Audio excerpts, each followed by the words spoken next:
Good evening, ladies and gentlemen. My name is Chris Milovich. I am the creator of the Great Cyclopian, and I'm going to start us off with just a few trailers, and then we'll get into the countdown. Here we go.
Everyone should know about the Great Cyclopian.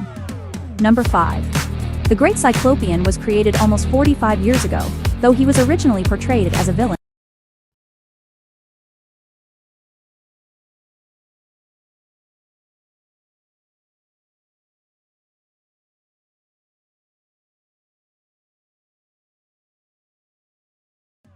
Number 5. The Great Cyclopian was created almost 45 years ago, though he was originally portrayed as a villain. Number 4. The Great Cyclopian's known powers. He presses over 20 tons, runs 95 miles an hour. He has limited invulnerability, has demonstrated telepathic bond with animals based on skin contact. His doctors believe his powers may still be developing. Number 3. Though he lacks a nose, he does have a muted sense of smell through his skin pores. This helps to explain his unique but powerful personal odor, which you can smell for yourself with the limited edition scent infused variant of the Great Cyclopian 5. Number 2. Though many government officials have referred to the Great Cyclopian as an extraterrestrial, he is officially classified as an unknown species. Number 1. Though Cyclopian does ingest food and drink, most people, including the readers, have yet to actually witness him doing either. There is wide speculation about how a creature without a mouth can eat and drink. It may be revealed someday. There's so much more to learn about this iconic character, and you can get on board by backing his phenomenal 5th issue. The Great Cyclopian needs your support today. Only on fundmycomic.com.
I'm Chris Milovich, creator, writer, and artist for the Great Cyclopian. If you're new to the Great Cyclopian, you've stumbled across the most original superhero of the 21st century. The Great Cyclopian, known to his friends as Peter, is a deaf and mute extraterrestrial who is gifted with a blossoming array of super abilities. At the tender age of 19, he struggles with commitments he's made to the U.S. government while dealing with all the ups and downs of becoming his own man. In issue 6, the Great Cyclopian stands his ground and has to battle his mentor, Captain Aura.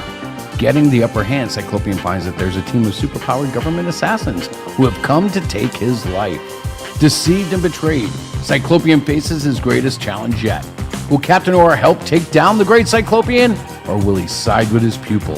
Find out in issue 6 of the Great Cyclopean. Lock in and lock on, only on funmycomic.com.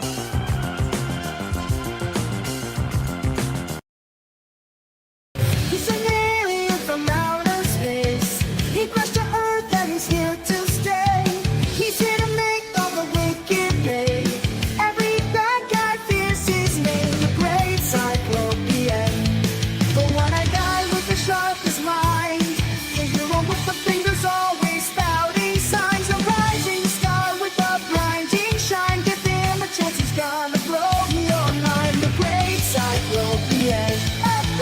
Great Cyclopean, a great Cyclopean, a great Cyclopean.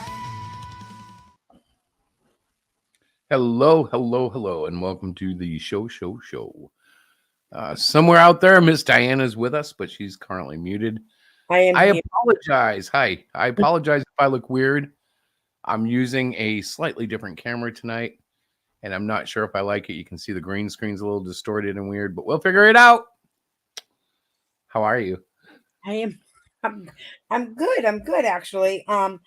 So I am still trying to set up my settings here because I dismantled my office and so I'm just about there. So give me a quick second.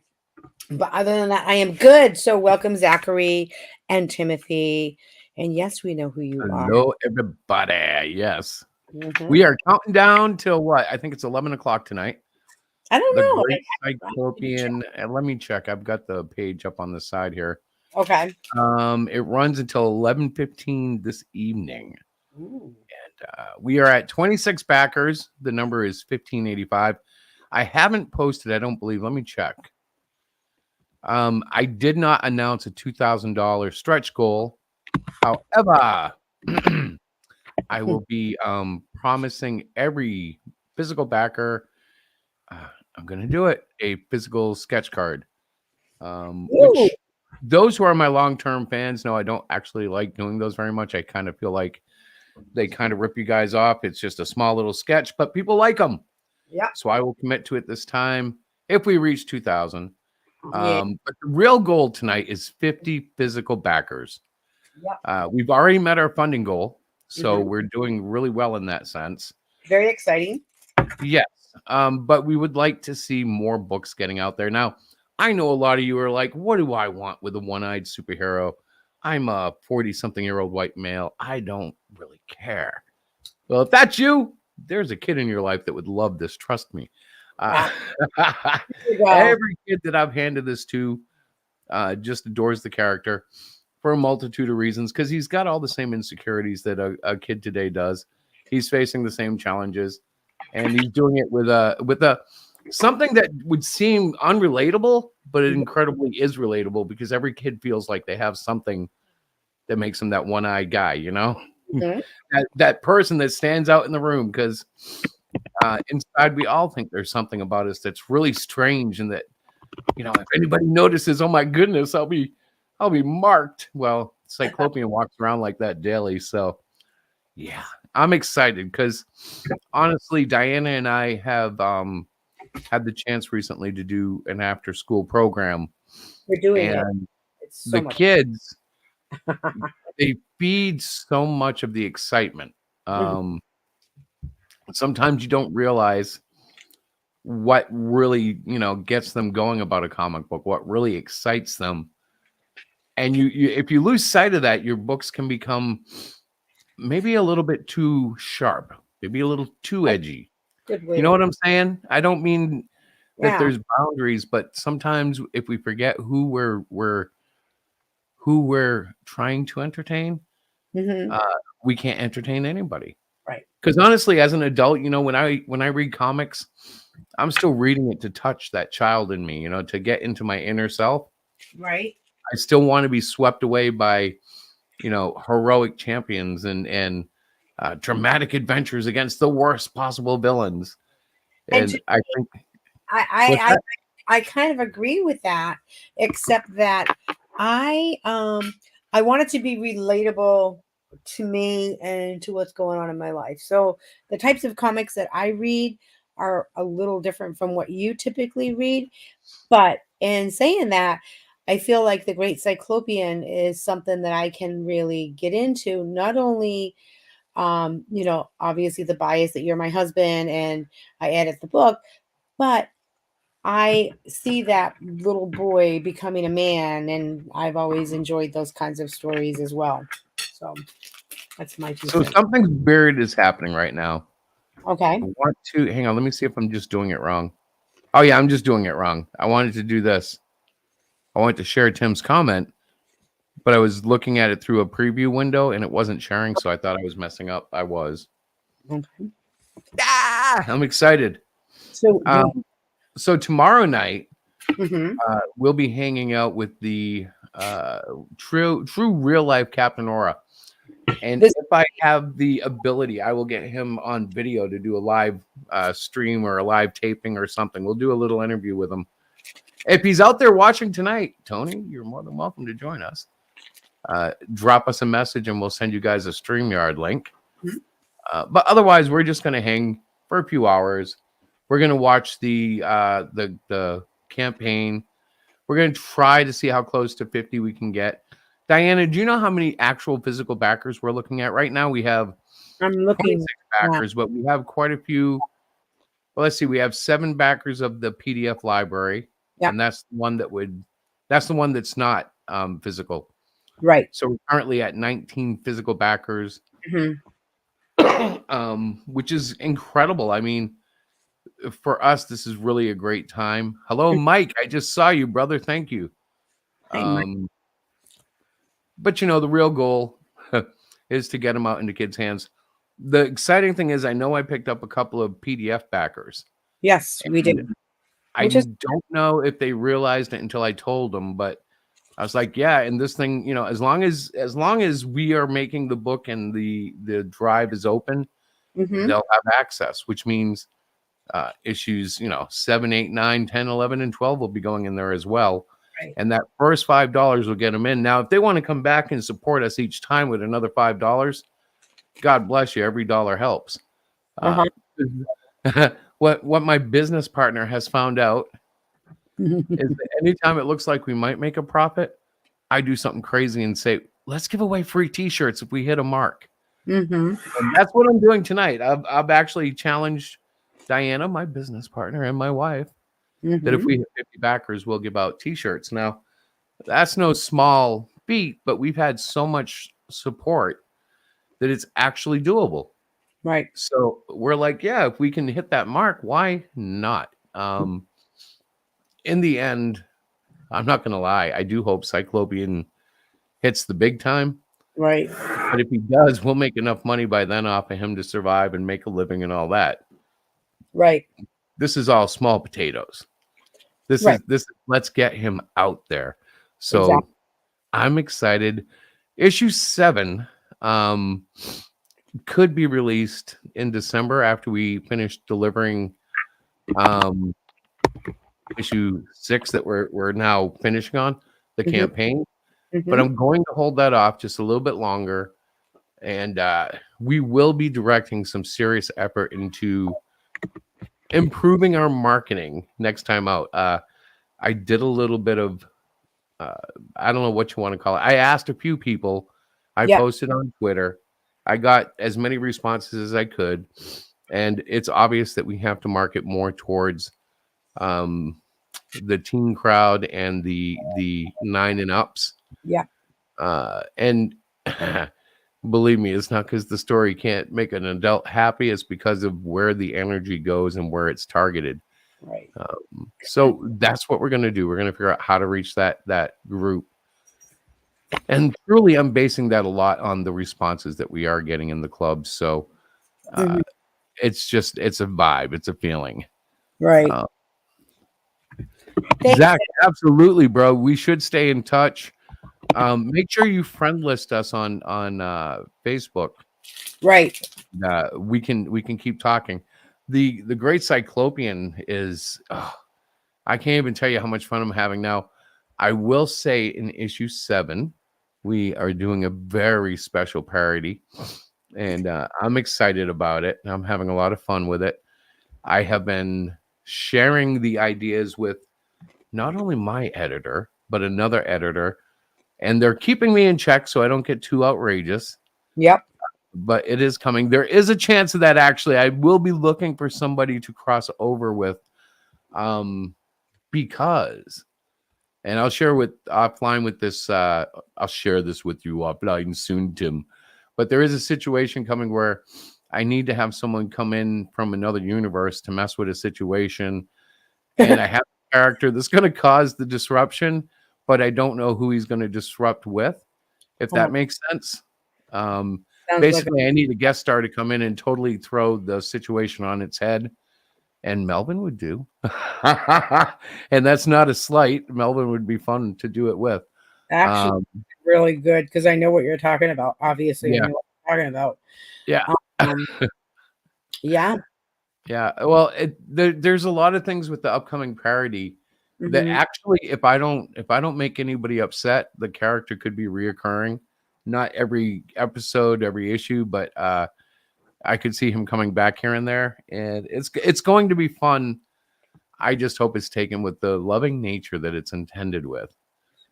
No malice involved. You know what I'm saying? Yep. Hey, look, we're both Cyclopian. I know I haven't changed my like seriously, I just got my office. Well, not my office, my desk, so it's functioning. I plugged in. Well, I keep trying to adjust my camera. I don't like the way I look. Because so what happened was I brought my tripod into work to demonstrate it for one of the staff members who's creating a new video stream for her classroom, Mhm. and I left it at work. So my tripod is not here. So I'm actually using my iPad Pro, and it's on its magic keyboard thing that Apple makes, and it's wonderful.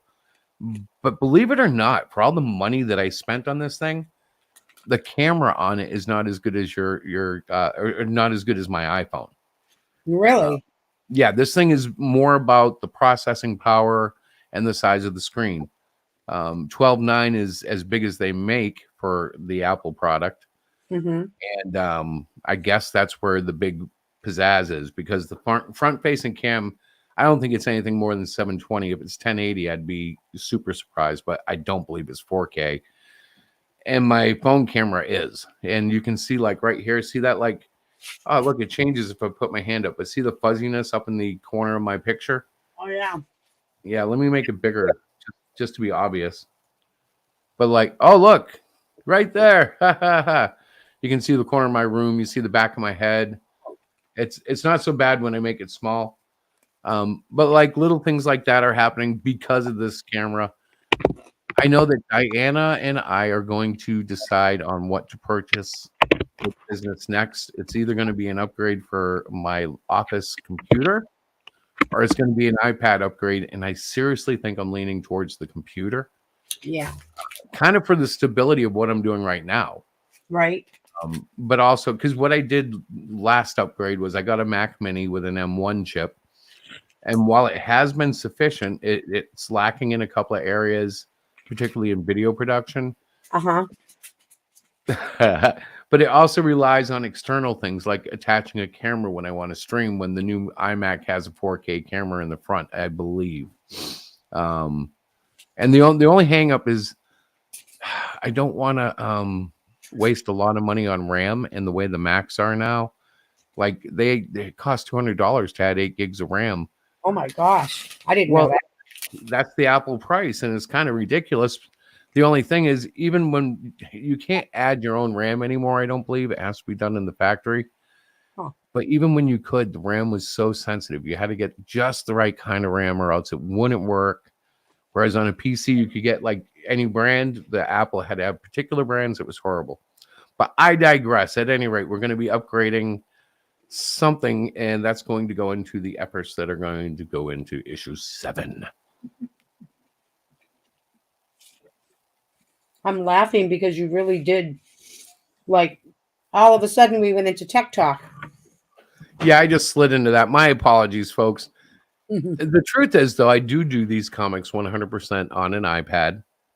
So if we hit $2,000 and I have to make sketch cards, that means I'm going back to pencil and paper. Right. For some reason, that gets people excited. So if that's what it takes, that's what I'll do. I'm not afraid. I may slide some of those in anyways. You know me. If you've gotten any packages from us, we do tend to pack the bling in. This is I true. like to do things like that. You're Speaking so- of which, it's what's true. that? Go ahead. That Go ahead. Oh, I said it is true. I said Chris is all about like what else can we give these amazing backers that have taken a chance and that's letting us, buying our book and whatnot. So we always try to overstuff and give. My goodness, who could that be? I just wanted to show off. This was one of the stretch goals in the last. I believe this was a stretch goal, wasn't it? Yeah, it was the last for Great Cyclopean 5. Yes, this is a metal version of the Captain Aura Mhm. alternative cover. And yeah, I have it sitting there on the shelf. I was just looking at it. I'm like, man, I want to put that up. Now in issue 6, I've actually had a lot of response to issue 5 because of the way we left it. Right. Just to share a story, there's a cashier that I frequent at a store locally. And I had told her I made comics, and kind of was like, yeah. And then there was like, well, bring me one and let me see. And so I did, and it went over very well. It was extremely exciting.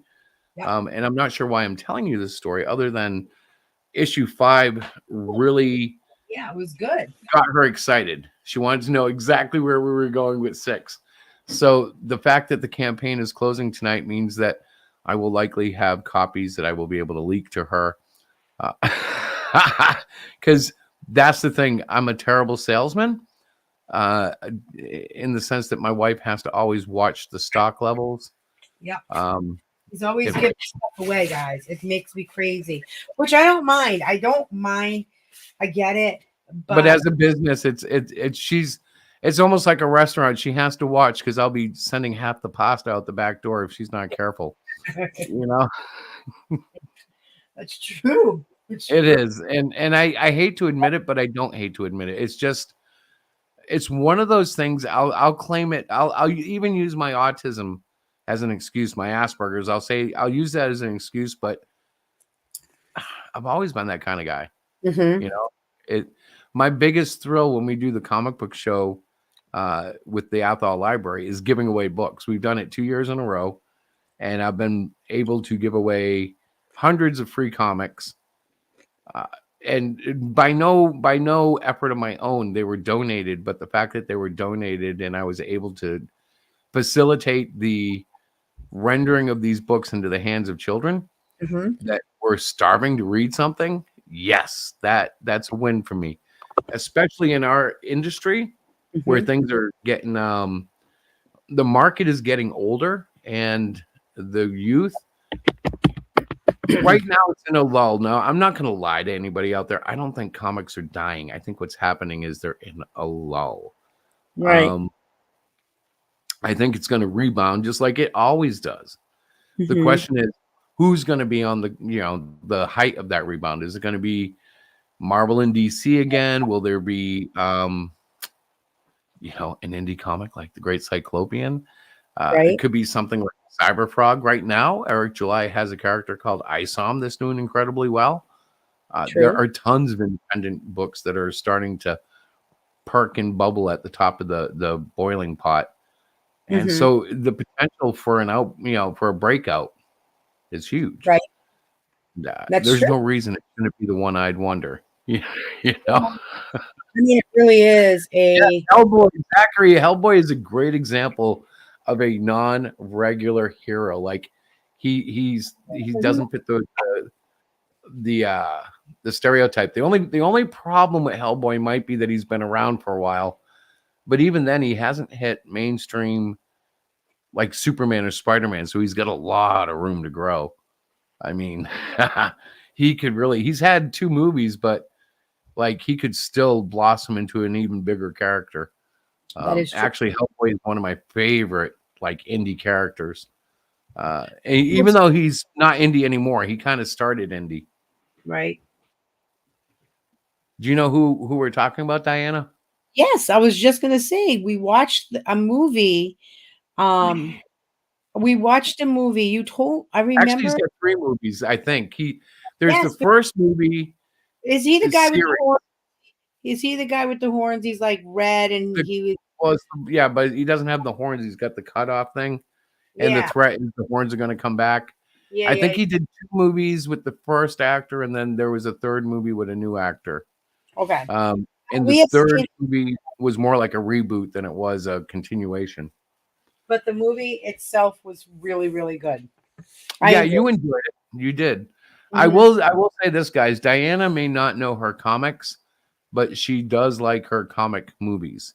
Yes, The only I reason she doesn't know her comics is because she didn't grow up with it. nope, didn't read them. No. I And it's played both. kind of funny because there are gaps in her knowledge. Like she'll go with an MCU reference, and every comic book fan kind of looks at her like, "You don't know what the Hulk really was like, do you?" She's like, "He's so funny and cute," and we're like, "Oh, he used to be so monstrous." And she understands, but she doesn't have that inbred. I read it from the time of 6 on up type thing. I didn't. I was not a comic book reader growing up. Right. I read. But that's fine. I mean, what I'm trying to say is you are not you're not like a snob geek. You're a true geek. You're a good geek. You are a good geek, dear. Good geek. I don't know how You're to take a great that, geek. but I You're a think geek. I love you. You're my geek. My geek queen. my We've geek. had a few viewers, so I hope everybody is not bored to death. I hope you don't find us grating and annoying. I'm going to look over at the Fund My Comic. And last I looked, we were at 26, and we still are. Yep. That's not a big deal. The countdowns for us have never been the place where we get a lot of backers. Right.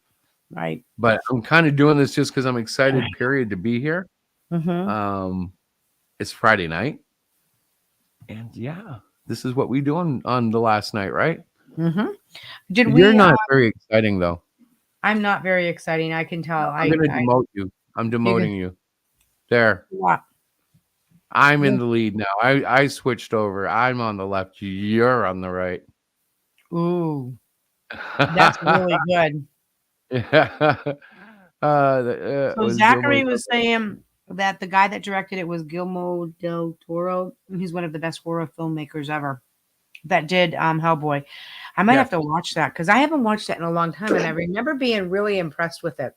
Okay, well, if you're going to say it that way, Hmm. we have to watch it, and we have to watch them because there was more than one. Yes.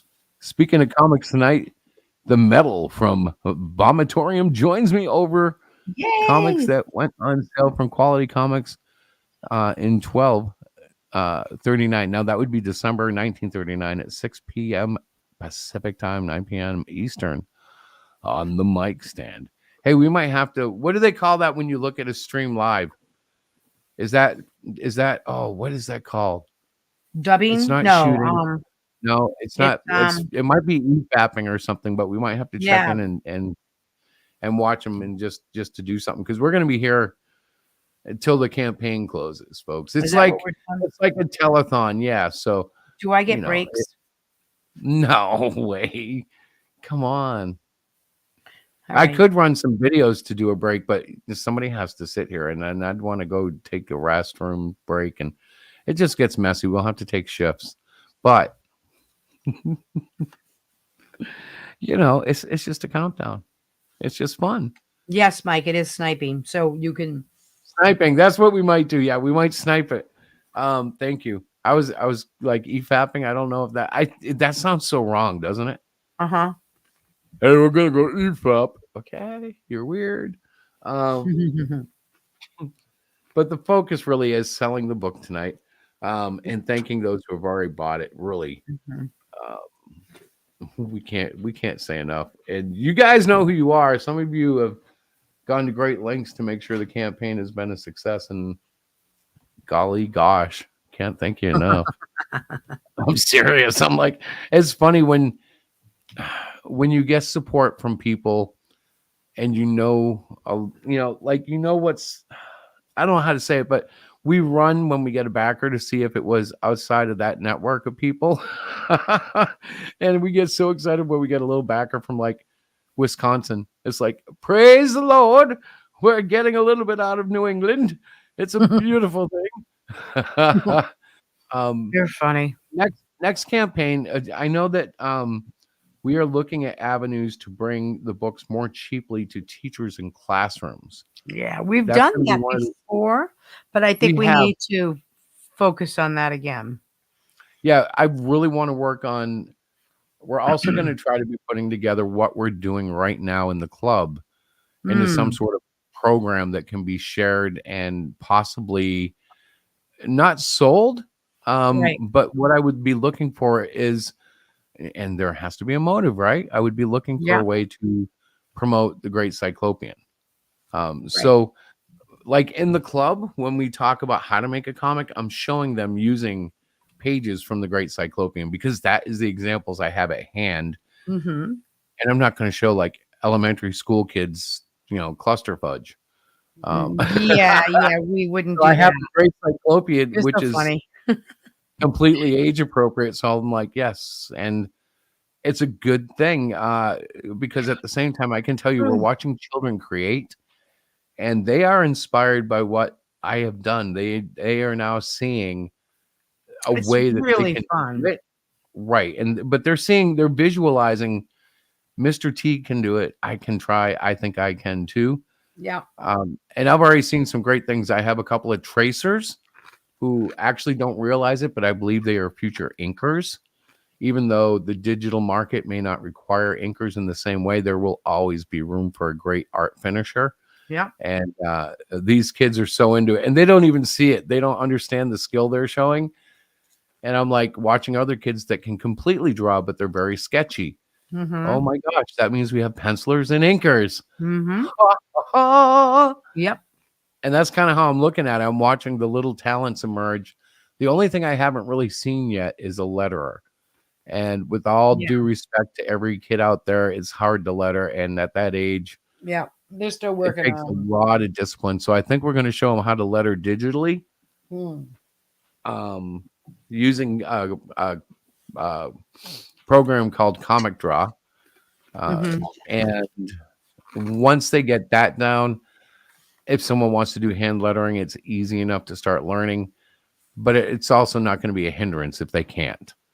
Right. And I want them to have the full experience. I want them to know exactly what it feels like to put all that together. So it should be good. I'm excited because we have kids that they're really gun ho on writing their story. We've introduced, what is a character, doing a character sketch. We've talked a little bit about plot. You've talked about layout. Um, and yeah, I think next week the club is going to be fantastic because we're going to. Are we going to have? We probably won't have the iPad set up by next week, but maybe the week after. No.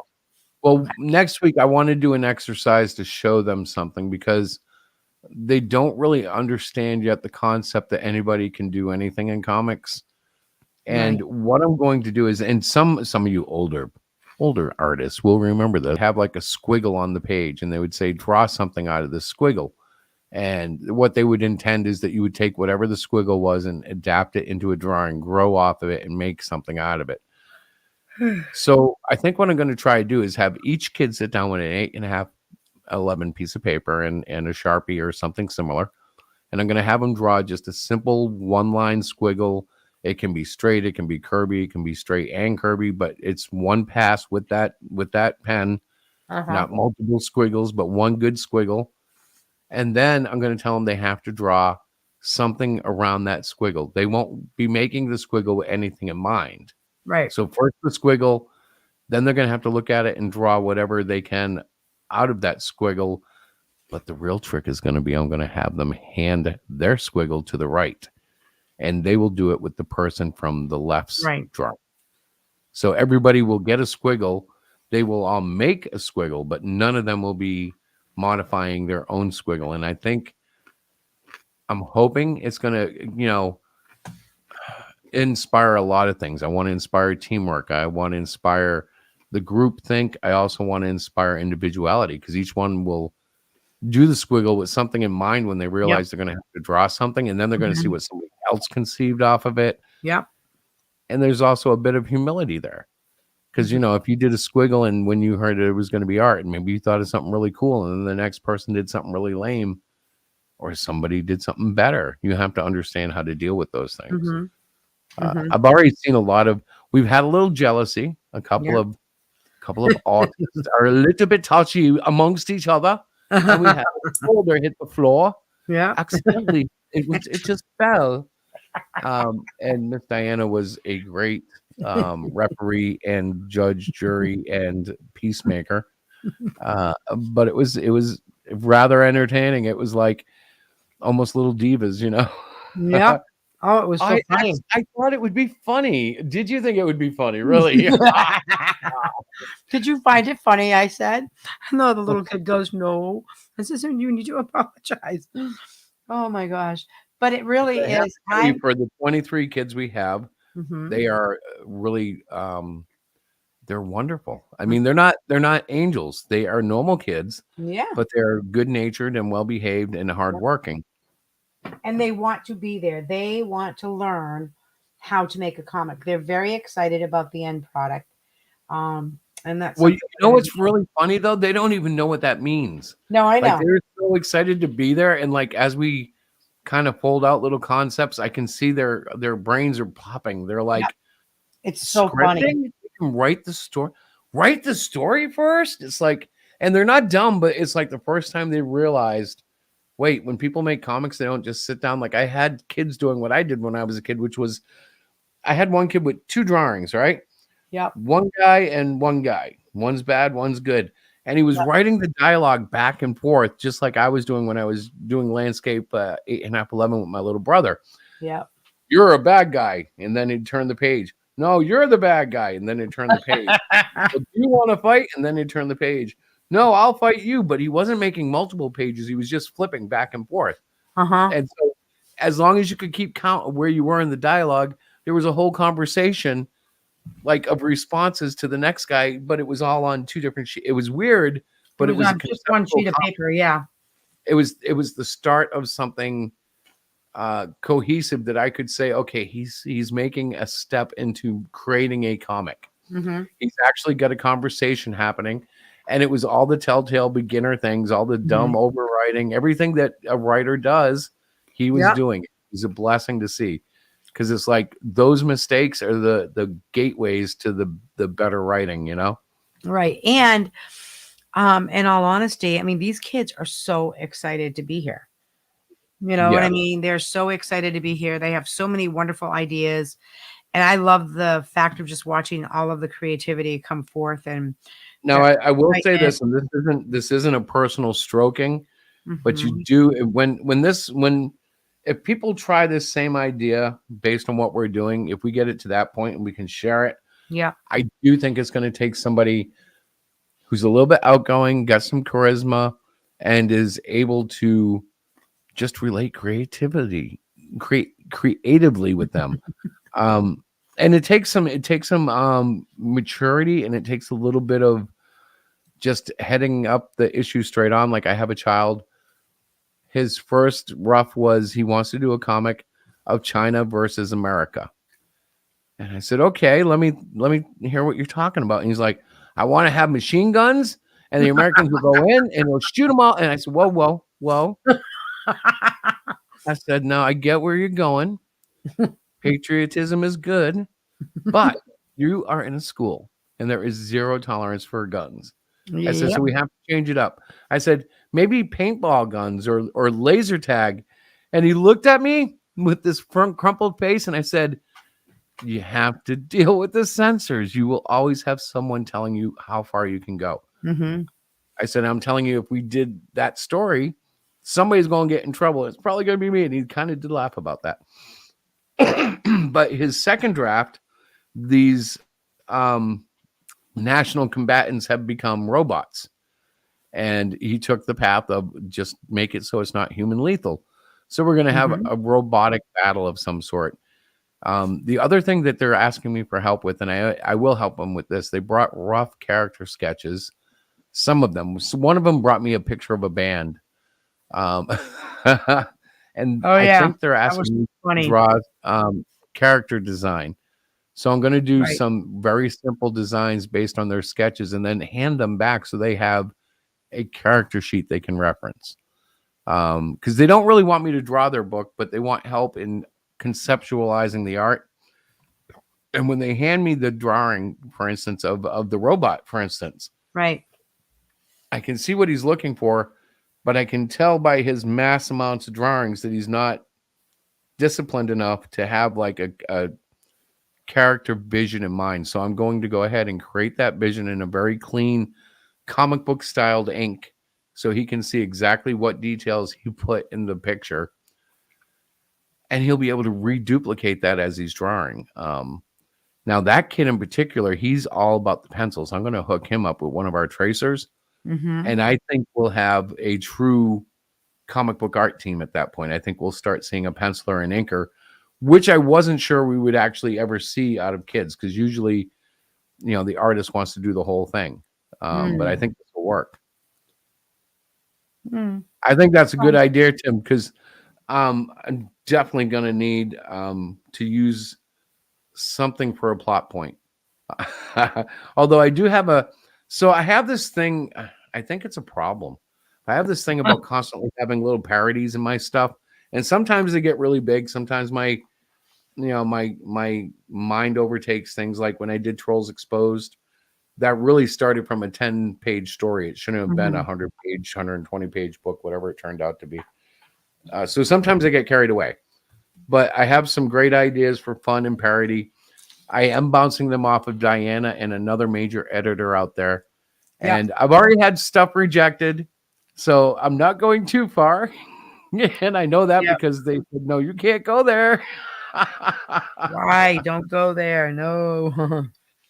So Cyclopian, is he a goody two-shoes? I would say that he is a Boy Scout type character in that he always leans towards doing not only what he thinks the right thing is, but he tries to be very compassionate and he's full of empathy, particularly towards animals. Now he's not a PETA wuss. I'm sorry, I don't mean a PETA wuss. He's not a PETA person. He's not about vegan and you know what I mean. He's not about like he will eat a hamburger if he's hungry. However, he is dead set against like being cruel to animals. He was in a situation in issue 2 where the government sent him to destroy a giant squid, which he refused to do. After coming in contact with the squid, he found himself very sympathetic to its fear. And that's kind of speaks to his nature. So, yeah. Actually, he might be more like Batman and Superman, but he is not Superman. And what I mean by that is he is still very, as opposite of OP. He has his limitations. He is going to surge, and there is another apex to where he's headed. I think that's the word. If not, it's fine. He's still not done growing. And it's going to take time to get there. Right. Because if I rush it, it's stupid. The story arc demands the story be told to get him there, but it's going to be fun. He's not going to remain where he is on his power level, but he'll never be the Superman, Right. He'll never be Superman, but he wasn't written to be Superman. Right? He was written in the beginning, and there's no point in denying this. In the story, the government definitely took inspiration from popular superhero tropes, all the way from the Bible with Moses on up through modern day pop. You will constantly find heroes that were abandoned by their parents, sacrificing themselves for the fate of the child. Like Moses was put in the in the river, and the queen down the river finds him and pulls him out and saves his life. Just like Superman was put on a ship right before Krypton exploded and sent to Earth. Very similar trope. And you'll find that throughout all of mankind. There's always a story like that. So the U.S. government tried to play off of that. They tried to tell the public the story of, he was just an alien who floated into our atmosphere and we're just saving him, buddy. All I can tell the readers right now is there is more to the story. And we have hinted at it. A careful reader will pick up on the doubt that's involved with the fact that, he may or may not be an alien. People in the know have questioned it and asked him if he's investigated further. And in coming issues, he will not investigate it, but he will learn a lot more whether he likes it or not. Right. And I'm excited because when you write a comic and you have a long-term goal of the story, you have the plot, you have everything laid out. Yep. Particularly in indie comics, it's very hard to get to the end of that. A lot of books come out once, or they can have a second issue and then they fade, or maybe they have 4 or 5 issues, but it takes, 5 years to get them out. Right. Like Tim was joking the other night about, oh, you could come out with one now. Did it? Yeah, but that's the thing. I would like to come out with one every 60 days. The comics I grew up reading came out every 30 days. So to me, the cycle seems slow when it's like a book comes out twice a year or something. That to me feels like a drag on the story. But in the case of indies, I have several books here, several number ones that have never seen a number 2. And I don't think it's because the creators didn't want to go to a number 2, but there are hang-ups, there are commitments. Like, I think a lot of people get that first book out and then the fire is diminished. They don't want to make they do it once or twice and they're like, why am I doing this? And there's no shame in that, but sometimes making the book isn't what they thought it was. Right. So they don't do another one. And it's disappointing if you're a reader who was hoping for more, but it's kind of exciting that you were there in the first place. And, if someone did it once and stopped, then perhaps you have a gift, a treasure that will never be duplicated. You've got that one flash in the pan and it might be great, I've got quite a few books here. You've seen them, and I've never seen the second issue advertised. Was it all in one story, though? Were they supposed to have a second issue? No, the ones I'm talking about, they all seem to be suggesting there would be a second issue coming soon. Gotcha. Okay. And I still haven't seen even, a single email or drop on it. Right. The Baby and Willow, yeah, Tim. Talking about, babies being sent down the river. Oh, okay. I am very excited to get deeper into the Cyclopean mythology, though, because, or not mythology, the word would be lore, I guess. Deeper into his story. It's going to be well worth telling.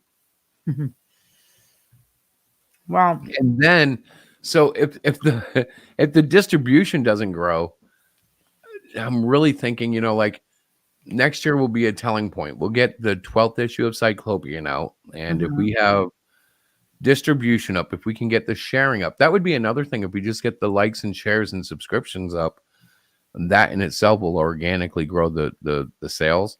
But if we can get the distribution up, we can look at doing, the next 12 issue arc in the Great Cyclopean. If not, we have to consider, do we need to build a supporting series? Do we need an all new IP? Yeah. The question is, how would Melvin get dragged in? So, What? I'm like, hang on. I'll give you I can't even give him a hint, can I? So what I'll say is, in issue 7, there is a parody character that comes in, and one of his powers is that he flips reality constantly. Things will change color. He might be holding a pen in his left hand. It'll bounce to his right hand. And one of the dangers about his power, one of the reasons that he retired, was because he was a threat to all of reality. He could flip everything in reality and potentially screw everything up. All of a sudden you might find Putin is the president of America and Biden is the president in China. And you know what I mean? Like things could be totally messed up. Right. But well, see, the thing is, I take the parody to such an extent that it actually has an impact on my character. It's not just cheap jokes. And if you don't know the parody, it'll be fine because it's still a fine character and it's still a lot of fun. But if you know what I'm digging at, you're going to have a good laugh. And I'm pretty sure the creator that I'm digging with will have a good laugh too. Yep. 'Cause Well, and the funny thing is, it's like I said to Tim, I said, you and Tim will have to sit down and talk about, let him know in full detail what the heck you're talking about so we can really make that assessment if Melvin is the correct, character. I think he would be, I think it'd be a really unique fit, especially with the whole Captain Aura and stuff. I just need to see if he could feel comfortable with this type of plot twist. Right. Because it would definitely be out of left field. Like, there will be no true rhyme or reason. Like, we will know why the event happened and we'll understand how it happened. But it's not like, oh, it had to happen because this happened and that happened. It's more like when you go to order ice cream and they screw up and they give you a taco. And you're like, wait a minute, I didn't even know you made tacos. And they're like, yeah, man, look at the menu. And ordered a vanilla ice cream. You're like, I didn't come here for that. So it'll be a surprise like that for both characters. It'll be a joy. I will have to use my talents in scripting, which I am feeling very cool about scripting lately. And the secret has been coming to it before Diana gets to it as an editor and trimming out as much of the fat as I can before she gets there. Right. And it's kind of like when you like, if you ever seen like dehydrated onions that they have like in places like McDonald's that have to like put water in them to make them solid again. When they're dehydrated, they're still onion, but they're like really like dry and intense. Like they're the core of the onion without the water. You're so and I funny. think a lot of the scripting in comic comes down to that because you want to have the core of the character in the script without overwriting it, You're so funny. But yeah, I mean, well, I'm doing a lot of babbling to fill up the time. I know you are. You're a babblehead. I just wish that, first off, like, I wish that I knew when people read The Great Cyclopean, I would love feedback on it. I would love to know, like, did you like the story? Are we, It's really weird because I get more feedback from children than I do from adults. Yeah. And the problem with feedback from children is it's a different style of feedback because you don't necessarily get well, I did like the way you had the character come in and then you had this happen, but I was confused by this plot twist. The kid will come in and go, I loved this guy here. He was so funny. When he fell down, I thought, and they see a whole different world. So it's kind of like, I guess, similar to like when Hollywood would make a movie like Shrek and they would try to make it entertaining for kids while having something in there for adults. Right. The difference is I'm not trying to slip in, adult sex jokes or drug references. The things that are happening in our book that adults will like are the similar things that adults liked in the 70s and 80s about comics. Right. That's really, those are the comics I think people are still trying to buy in the 90s, the extreme 90s, and those are that's the older market that I think is very prevalent right now in the industry. But it's coming back. The kids are coming back. And I'm not saying that by evidence. I'm saying that by history. They will be back. Yep. Eventually. Well, it's interesting again to see the kids and the comic. So comics are really, they're very much relevant with the younger generation. It's kind of crazy because for myself, who doesn't necessarily, read a ton of comics on a regular basis, to watch third and fourth grade students at our elementary school get really excited about their own comic. I mean, that's the future for all the indie creators to me. That's like, these are the young kids coming up that it's still they're learning the art form of creating a comic. They're getting Well, excited about their own IP and the irony, hmm what you don't really well, you maybe you are understanding this, but what people won't understand, at least without talking about it, the thing about comics is it's something that seems obtainable to them. And this is one of the problems I have with modern comic book art. uh-huh. A lot of times it gets such to the point of fine artism, Right. especially with AI art, that it doesn't look like something they can do. If you notice, when they talk about comics, a lot of times we're hearing about Captain Underpants and the dog one, whatever the dog book is. Dogman. Yeah, Dogman. These are horribly drawn comics. Why do the kids love them? Not because they're horribly drawn, but because the kids know they can draw something like that. It's obtainable to them. They look at it and they go, well, I can draw an oval with eyes. Now, comics and manga, when done in line art, and it can have color, but when it's line art, it can be seen as obtainable. They can look at it and go, I can pick up a pen and make those lines, and then I can color it with pencils or crayons or whatever and have a similar outlook, a Right. similar product. When they see fancy painted coloring comics, when they see IA art that almost looks photographic, when they see that stuff, they Right. can't see themselves creating it, at least not at Exactly. their early age, because they don't understand how software did it. They Right. don't know if there was an underlying sketch that prompted this. Right. So it's Right. not the same experience. When they see that those lines being like, I showed them videos of my sketching from bubble rough art all the way up to the final inks, all the way up to the final cover colors. And I ran that video over and over while we went around helping them with their various projects. And they were stunned at how it comes together because they could Right. see it. Oh my gosh, look at how crappy those lines are. Look at those ovals. They're all crooked Right. and weird.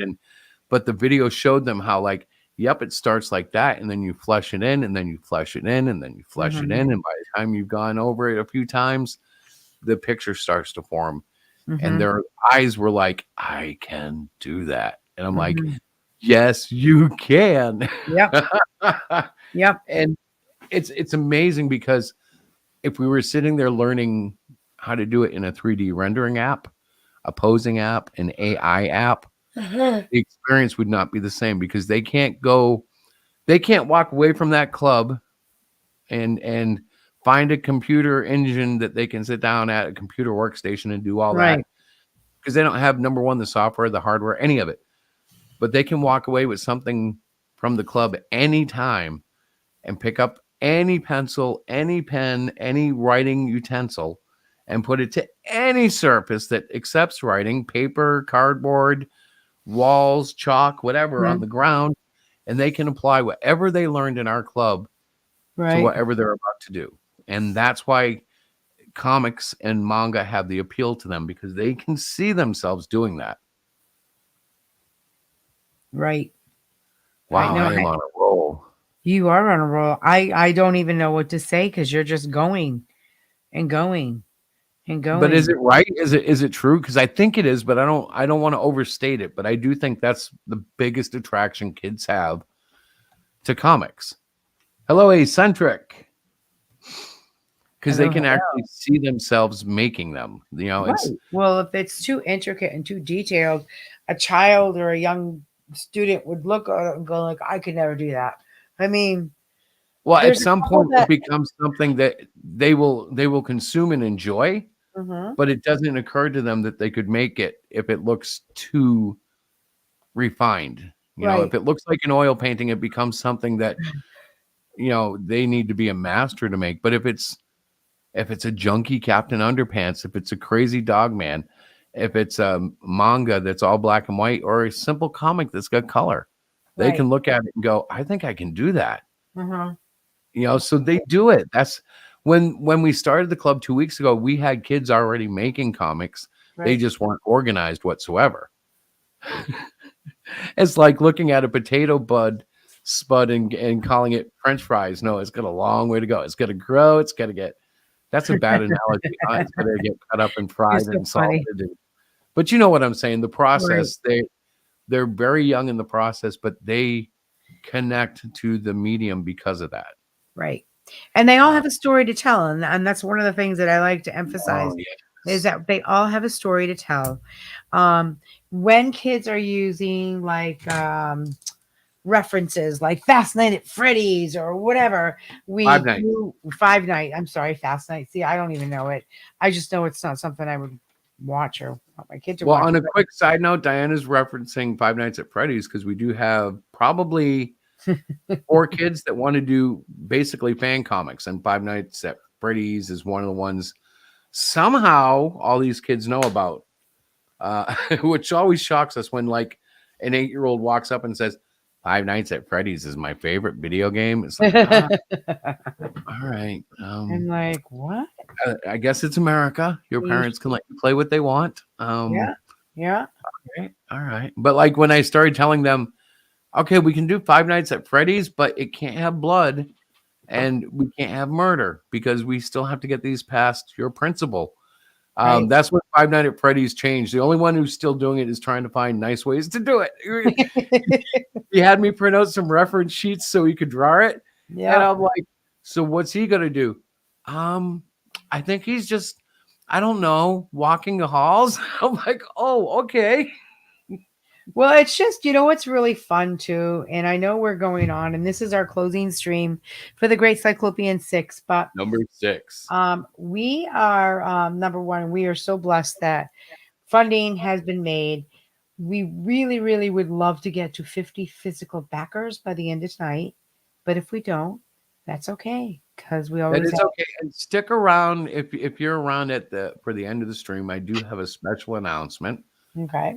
But we're going to keep that at wraps till the end. That's kind of Yeah. like our network hook to get everybody to the final hour. When If we get to is the final hour? Just so if people are popping according in to and out. according to Fund My Comic, our final hour is actually our final minute is 11:15 p.m. Eastern Standard Time. Okay. I intend to stay live no matter what, even if Diana abandons me until the campaign closes, and then I'll make an announcement of something very special. And I have publicly announced, even though it's not yet on the campaign, if we hit $2,000, I'll go ahead and make hand-drawn sketch cards for everybody. Yeah. And if you watch the show, I'm all digital in the sense that I don't like drawing on paper Right. anymore. But folks, I will do it for you guys. Yeah. Because realistically, if we hit 2,000, we're probably only going to be at 35. I can do 35 sketch cards, and I can't really do them for the digital ones, so it's even less than that. Right. Let's see, we have 7 digital. Yeah, so it's not that bad. I can do this. Chris will be a blubbering mess. Yeah, No, you know what? I wouldn't be that bad because I am enjoying sketching on paper. It's just digital is so much more productive for me to go ahead and just True. take advantage of the time saved. And I And always not- think about the trees, the poor trees. Yeah, The well, trees are saved.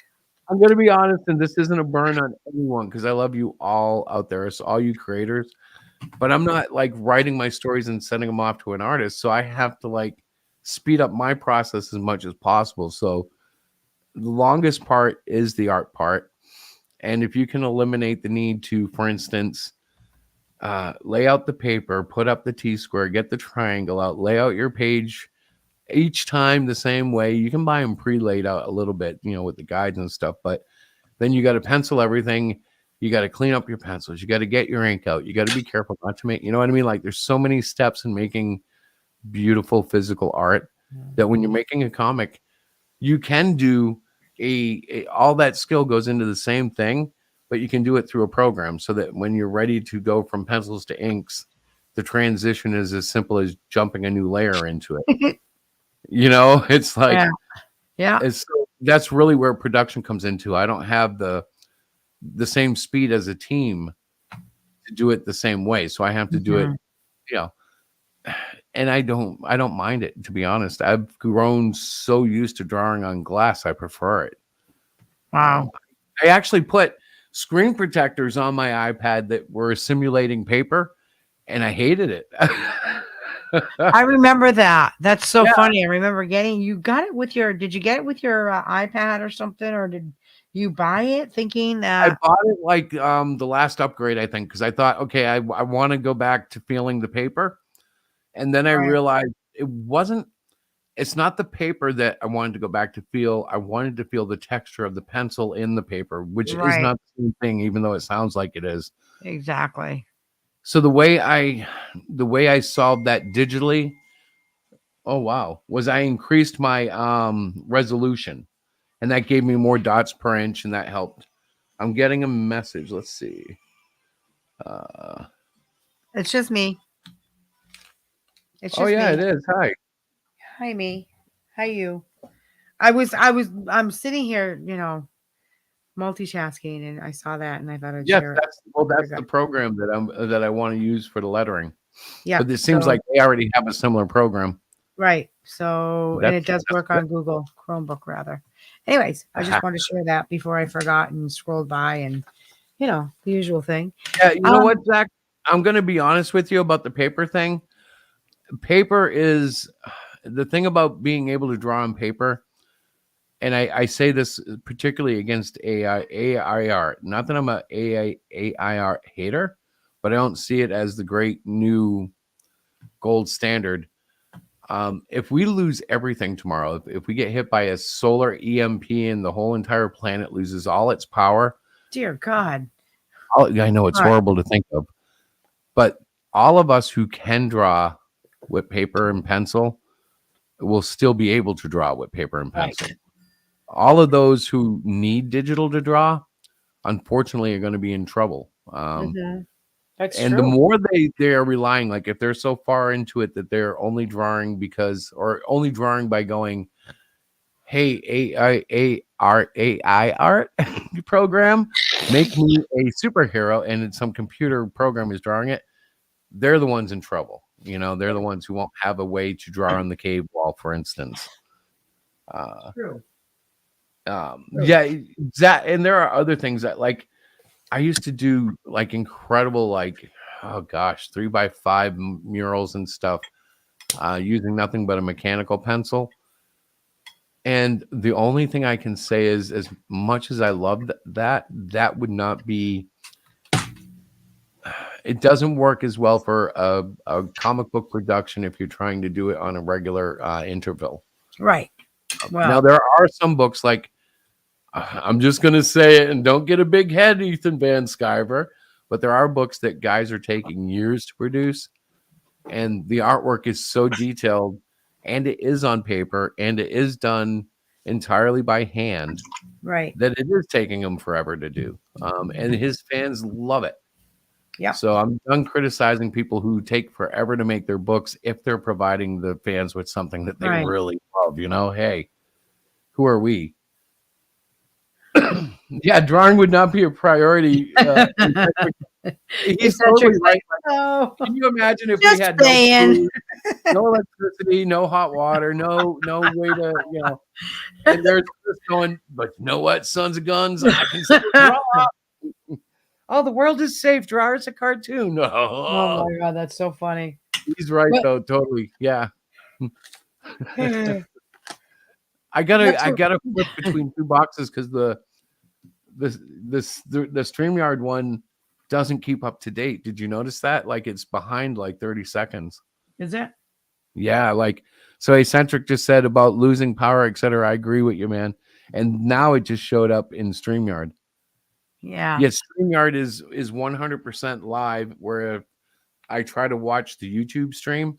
So I'm watching both. I kind of flip back and forth on my. I don't watch the YouTube, but I do the. I do.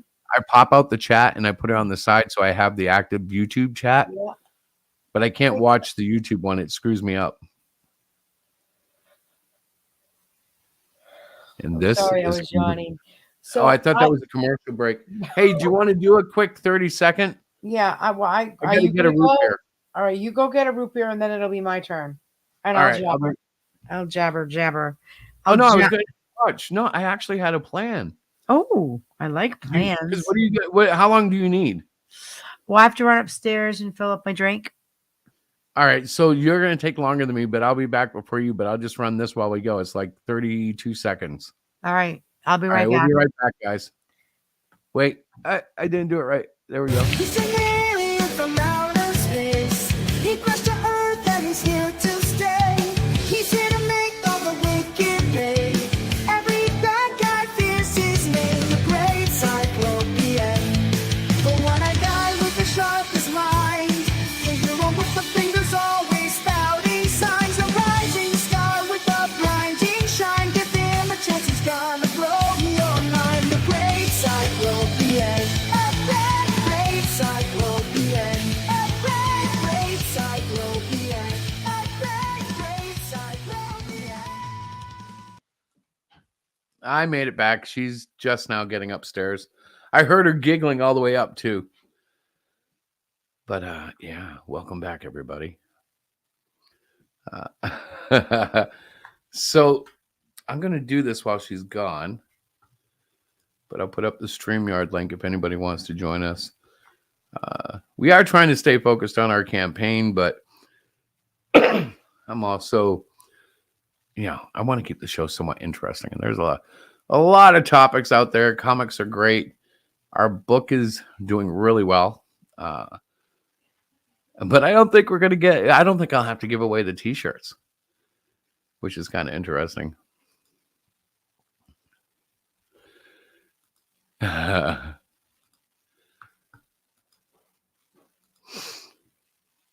Yeah, the only thing I can think, well, I guess comic art would not be the way to cheer them up, at least immediately.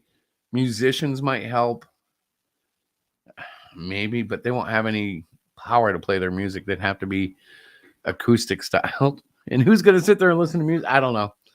Food will help. Shelter will help.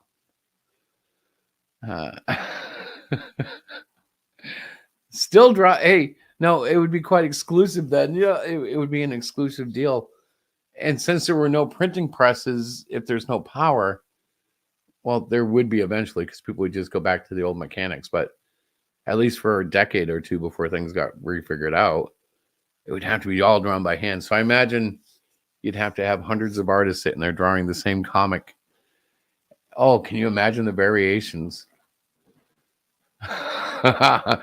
Boy, I just had a dystopian thought, like a factory of 1,000 artists of varying skills and ages and quality, all drawing the same book over and over and over.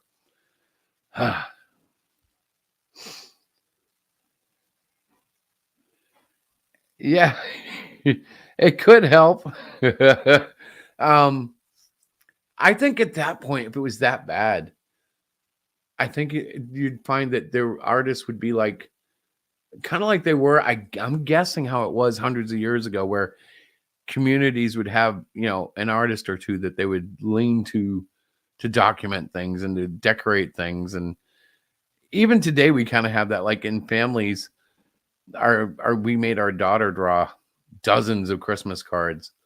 And before that, when I wasn't, with this autist child, I was the one doing it for my family. You have that kid in class that's always the one who draws the yearbook cover. I did that too in my middle school. So yeah, art will always have the potential to express and help people and inspire and even teach in some ways. Some of the art out there is so depressing that it makes you reflect on things yourself. Yeah, exactly. They would have to be like acoustic, but they would also have to be live. It would be unique to hear like a crowd of people actually hushed up so they could hear a performance.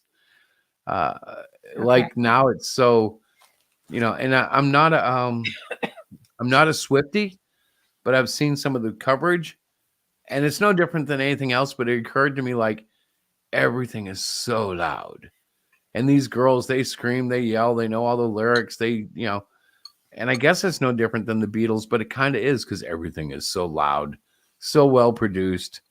It's just so insane now. Welcome back, Diana. Thank you very much. I'm here. What kind of soup are you eating? I'm not eating soup. I'm eating. Oh, oh, Stop it already. oh. What is Stop. it? What is it? Let's It's play What's in the Mystery Bowl. was I that loud? No, I'm very sensitive to the spoon on the bowl. Oh my god, I can't stand it. I'm eating dinner. No, what kind of dinner? Come on. Oh my god. Is it cereal? No, it's not cereal. Oh, I'm I not love telling Bob you. Seger, by the way. Yeah, me too. And the But Silver hey, Bullet Cedric, I Band. like the live music and the live stage performance would be in demand. Are we still talking about the end of the world stuff when everything gets wiped Oh out? no, it wouldn't be the end of the world. It would just be an EMP. Where we all the electronics and everything like that would be out. Yeah, yeah. I would love it. It'd be like camping forever. So, if you like Bob Seger, I don't know if you'd like Extreme, but that's the band I've been into for years and absolutely in love with their last album, which came out this summer called Six. Yep. So if I'm going to promote the Great Cyclopean number 6, I'll promote the last Extreme album that came out this year too. Pick up number 6. Check it out on YouTube. Every track is on there. You may have heard Rise, which has had a lot of praise for the guitar solo. Yep. But literally every song on that album blows my mind. And I'm not supposed to like some of them. Some of them are like really weak ballads that aren't Right. so weak. Once you listen to them once or twice, you're like, Yep. oh crap, that's a musical genius. Very good stuff. I think my favorite on there is X Out, Yeah. but I think Diana's might be Beautiful Girls, Yeah, probably. I'm not which sure. is a very I poppy like them all. acoustic. Well, that one is so poppy and acoustic and harmonic. I was surprised they didn't put it out this summer Mm. because it felt like a very summery song. Maybe they're holding it out for spring. I take it you put out the StreamYard link. Hello, No, Timothy. no. I don't know how Tim got in here. Oh yeah, What's up, hacker? I snuck in. I let him in. Did you send him the link? No, you put it in the stream thing. The Oh, you chat. saw it? I was going to try to fool you, but I guess you saw it. I did see it. Dang it, Chris, you're not sneaky enough. Yeah. Well, and there's not enough chat. I thought we got it off the line, but she must have seen it when it came up live. I did. I looked. I scrolled. Do you not know Oh, who you I am? I'm a big deal in small circles. So how are you doing, man? Oh, getting an update on the ash can. I needed Sid to kind of redo a little parts here and there, but it's fine.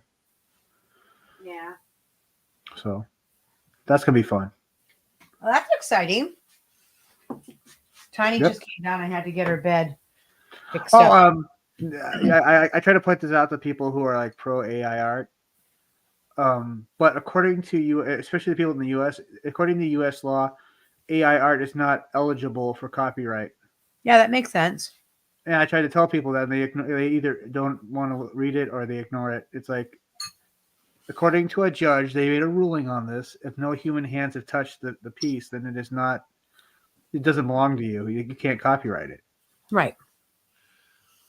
Well, what's kind of interesting with that, as a side note, Amazon, which we use as our printer, has added a feature in their upload section that every time you do an upload, it says, do you, or is any part of this piece AI generated? And it has a whole statement there, about that, about how you cannot own the copyright to an AI piece of art, and you must state that it is AI here. Yep. So I don't think they prevent you from publishing it, but if you use it, it has to be Yeah, explicitly you have to copywritten. basically, yeah. You have to Yeah, waive copyright to print it. Yeah, they're basically saying, hey, anybody can take this because you can't own this. Yep. So Which I think is actually a sound solution to it, at least in the short term. Right. Because a lot of people were trying to jump on that train of, I made this, it's mine. Well, Now they're making money off of it. And once money starts getting into it, publishers start doing it. And once they're doing it, they're Right. lobbying Congress not to, you know what I mean? It just makes Yeah. it so much more messy if they don't do it properly. Yeah. We've seen that kind of like when they did music sampling. Now, I'm not saying I'm against sampling, but Yeah, there were legality questions, and it had they Yeah. could have stifled it, and they didn't. They let it go on, and they let it kind of become a thing. Yeah. Whereas with AI art, I don't think they're going to let it go on and become a thing. That's what this kind of shows. They're stomping it down as much as they can. Well, a lot of people jump on the bandwagon, saying, "Oh, this is gonna be the next big thing," and then that usually doesn't go anywhere. Yeah. Yeah, everyone likes to jump on the next biggest, bestest thing, and it's like, no, dude. Yeah, it's kind of like Michael Jordan. Once Michael Jordan came out and was the next big thing, for decades we've heard how this is going to be the next great one. And Jordan is always someone they compare him to. The last one really was LeBron. Mm-hmm. And I don't care what they say, LeBron's not even in the same league. He would be good enough to play in the NBA where Jordan was, but I still think he would have gotten burnt by Jordan just as much as everybody else. And it's just, but for decades, I remember every year, baby Jordan coming out of college, here comes, and just every year there's somebody in there. Well, not anymore. It's kind of faded. Yeah. Well, I mean, like, Jordan look at the people who are really into it. It's usually really they're very non-creative people. Usually it's maybe it's not people who actually draw themselves. It's people who, Right. Yeah. And it's just like, and it actually kind of I could use it, like if I wanted to get like a image of like one of my poems or something, like I could use it, but I wouldn't give credit to me. I would definitely give credit to like AI or whatever. I mean, I have artists. AI has a purpose for some things. It's just, it's like, it's like putting Slim It'll Jims never out on replace the dinner human table and saying artist. it's a mistake. It will never. It'll never replace the human. Oh, artist. it might. I don't think it will. No. Don't be so naive. Don't be so I naive. don't think it will. I think it already has in places. no. Yeah. Well, I mean, it's like somebody said, there will always be traditional art. Mm-hmm. I compared AI art to taking a pea in a jar in a jar and then putting a crucifix in it. It's just garbage. It's like that. That didn't take any talent. There's literally people who take handfuls of paint and throw it at a canvas and say, "Well, that's art." Yeah. It's like, no, you just threw paint at a canvas. Well, it was the way it ran down the canvas and Right. Yeah. Yeah. the feeling that it emoted from the I canvas. covered myself in bologna, and that is the symbolic for the man's struggle.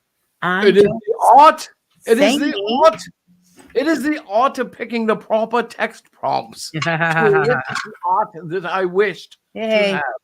And if you think that's easy, you try to say words to the computer and see if you can make a picture. That's what I feel like. And I'm not trying to put down anybody who enjoys the fun of AI art, but there was one guy who was just professing how great he was and how the art was in how you set it up and the programs you choose. And I'm thinking to myself, it still comes down to if the electricity goes out, you're not making anything. Right. It's like you're just writing a list of words that you think will work when the power comes back on. And that's why I don't consider it art. It's like, Well, so is it you more wrote like a a tool? Could What's that? say it's a tool? It's a tool for people to use. Yeah, but it's almost like it's like saying, if you are really good at microwave TV dinners, Yeah. then you're a cook. No, you're not really a cook. You threw it in, you know something. what time to put on, what energy, and bingo, you're done. Huh. You're just telling the computer, hey, long-haired, caped superhero with really cool goatee, and you just keep running it and adjusting it until you get somebody that you think looks like me. All right. Well, I mean, also you can't really get a unique image because if you can generate that image with word prompts, somebody with the same program can get the same image. Yeah. So Yeah. It just gets to a point where they have so many options that the hope is they're very unique. But we've all seen, you can almost tell when something is AI when you've seen enough of it, particularly if you look at the fingers. Look at their hands, folks. That's the So secret right now because they can't make hands worth of crap. I just want to interject here because we're all going off on AI. Zachary said, "Who would win a fight and who would win a fight, Goku or Superman?" they've already had a Uh, rap battle. So I have a question. Where would it Yes. happen? Would it Where- happen in a manga or would it happen in a DC comic? Well, I don't know. I did Because not. it does matter. In a manga, Goku would kick the crap out of Superman. In a DC comic, Superman would win unless Goku had access to kryptonite. But I think even in a manga, even with even if Superman, like, no matter what, I think Goku would come out and win no matter what in a manga because it's going to be energized by the creators behind it. And I can't believe that a manga creator wants Superman to win any more than a Superman creator wants manga to win, Goku to win, you know? Hmm. So it would be tilted. They'd probably actually, though, the creators would probably somehow make it a tie. But in my little Western world, I think Superman would win unless Goku had kryptonite. Only because I grew up thinking Superman could like spin around the planet and reverse time. Remember Lois Lane fell in the crack and died? Yep. But if we could spin the earth the other way, we could turn back time. Did you know that? Crazy. No. No, I and tried then that. once you've turned it back, you can make it go back again by going the other way again. So, Chris, did you check out that thing I sent to you on in your DMs? Wasn't it cool? Tim? Was it in Twitter? It was in the Twitters. All right. Like the one with the X on it? Yes, the Twitters. The one Elon Musk bought? Yes, the Twitters. Hang on. Guess what? I don't think I looked at it. Shame on you. yeah, let me Shame. Okay. Let me see if I did or not. You broke my heart, Chris. You broke my heart. Oh, I didn't see this. This is cool. Yeah. Enjoy. Wow. Seeing and feeling is believing. Oh my gosh.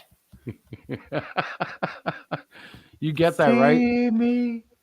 Yeah. No, at the bottom of this page my it says God. seeing and feeling is believing. So is this what you're using as your print company? Yeah, Nixon. Oh, look at this. Page curl and everything when it turns. Yeah, isn't that kind of cool? See, That's really cool. Yeah, I like seeing it before it's an actual product. So Oh, I see what we're looking at. All right, that's nice. So Amazon does something similar, but it has none of the nice touches. You know, like how when you turn the page, it has that nice turn to it. On yours, on Amazon, it's a slide. It just conk, and it sucks. I'm not lying to you. It sucks. It doesn't. You don't get that good feeling when you're looking at it. I just got good feelings off of that. That sounds so wrong, Mr. No, Good well, what I mean Feeling. is it simulated the experience of turning a page. Uh-huh. Whereas Diana, on where's your Amazon- brain? Yeah, well, on Amazon, it simulates the feeling of dropping a page from a Xerox machine into a tray. It has no elegance. It has no design. It has no beauty to its presentation. In fact, they put these boundary lines on it so you can see the safe zone, and they're so thick that like it actually will disrupt your view of the sides if you don't turn them off. Yeah. And they're so sensitive. I've had them go off for all sorts of things. But the last two books I've done really well. I've only had like one or two blips. It's just when you let certain things go through the border, it'll trigger it. And it's not even, it's like, is it too white for it? You know, it'll think it's supposed to be text and you have to fix it. And Most stuff can be fixed with a little bit of tinting. Did you guys see what I wrote? I'm reading it. Hang on. Let's see. Fortnite is back, and it Yeah. has comic books with some of the Marvel characters. Actually, no, the Fortnite is a video game, Right. but I know what he's talking about. I believe they're licensing some of the Marvel characters into the Fortnite universe. Fortnite's been doing that now for years, where they take another IP and they Really? license put it in the game. That's so crazy. Well, it keeps it relevant. I would imagine, but why don't they? They've been around forever. Oh, Right. Well, it Soul feels Cal- like it, but not really. Soul Calibur did that first. Yep. Hey, so I showed this earlier. Did anybody know what this was? I can't see it. A joint? Are you smoking the reefer? Hang on, let me make it bigger. You tell me. Wait a minute, Oh that's- no! Here we go. Oh, look at, is that beautiful or what? Yeah, that's beautiful, honey. What the hell is that? So this is the other side of it. Hang on. Yes, look at that. Oh, so in contrast, this is what it used to look like. Oh wow, did you chew on it? Well, so we have 3 new kittens, and these Oh, kittens no. have got our 35-pound puppy thinking that she's a kitten. Yeah. Well, today I stepped out for a few minutes, and I come back in the room, and I hear crunch, a crunch, a crunch, a crunch. And Chewie had gone up on the table, taken the pen, brought it into her kennel, or, her little cage thing that Diana has, her crate, and was eating it. And I was like, "Oh my god!" So I didn't kill her. I didn't do anything. I took it away, and I just literally I bowed my head and held it in my hands and just kind of said, "God, I'm glad she's not hurt." Because she could have bit into the battery and really made it, a problem for her. Yeah. And Diana comes up the stairs and she's like, "So I guess you're going to Walmart." Yep. And I'm like, "Yep." So $130 later, I've That would be our replaced it. dog. Yep, that would be our Chewy Lynn. Yeah. And she's a handful. She'll be 2 years old in February. Thank God she's getting older. She's a good girl, but the kittens have thrown her for a loop. And all these Giving bad her a new life. behaviors- Giving her a Yeah, new yeah. life. Well, she's having a blast. You kidding me? She absolutely loves them. She cleans them and they snuggle with her. It's really cute to watch, but because the kittens haven't learned not to go on the kitchen table, and we're working on that. My dog gets on she'll get on the kitchen table too. Like, oh my God, stop. And she knows not to go on the kitchen table, but she feels like, well, if Braveheart can go, why can't I? It's even a little deeper than that. It's a So fan I'm thing. up every morning when Chewie gets up. I'm the first human that she usually deals with, and she used to come out and stretch on the counter. She likes to put her paws and stretch like a long stretch, and then she comes over and I take her out. And what she does now is she comes out looking for the kittens, Yep. and when she finds the kittens, she starts playing. Yep. And they start running up and down the hallway, which it's not bad when it's kittens. When it's just kittens, it's like plum, plum, plum, plum, plum, plum, plum. When it's kittens and Chewy, it's plum, plum, plum, plum, plum, plum, plum, plum, plum, plum, plum. Oh, it's And crazy. she slides into walls, Yeah. and she's a you hot hear her mess. jumping, and it's like, oh my gosh. And she won't let you sleep.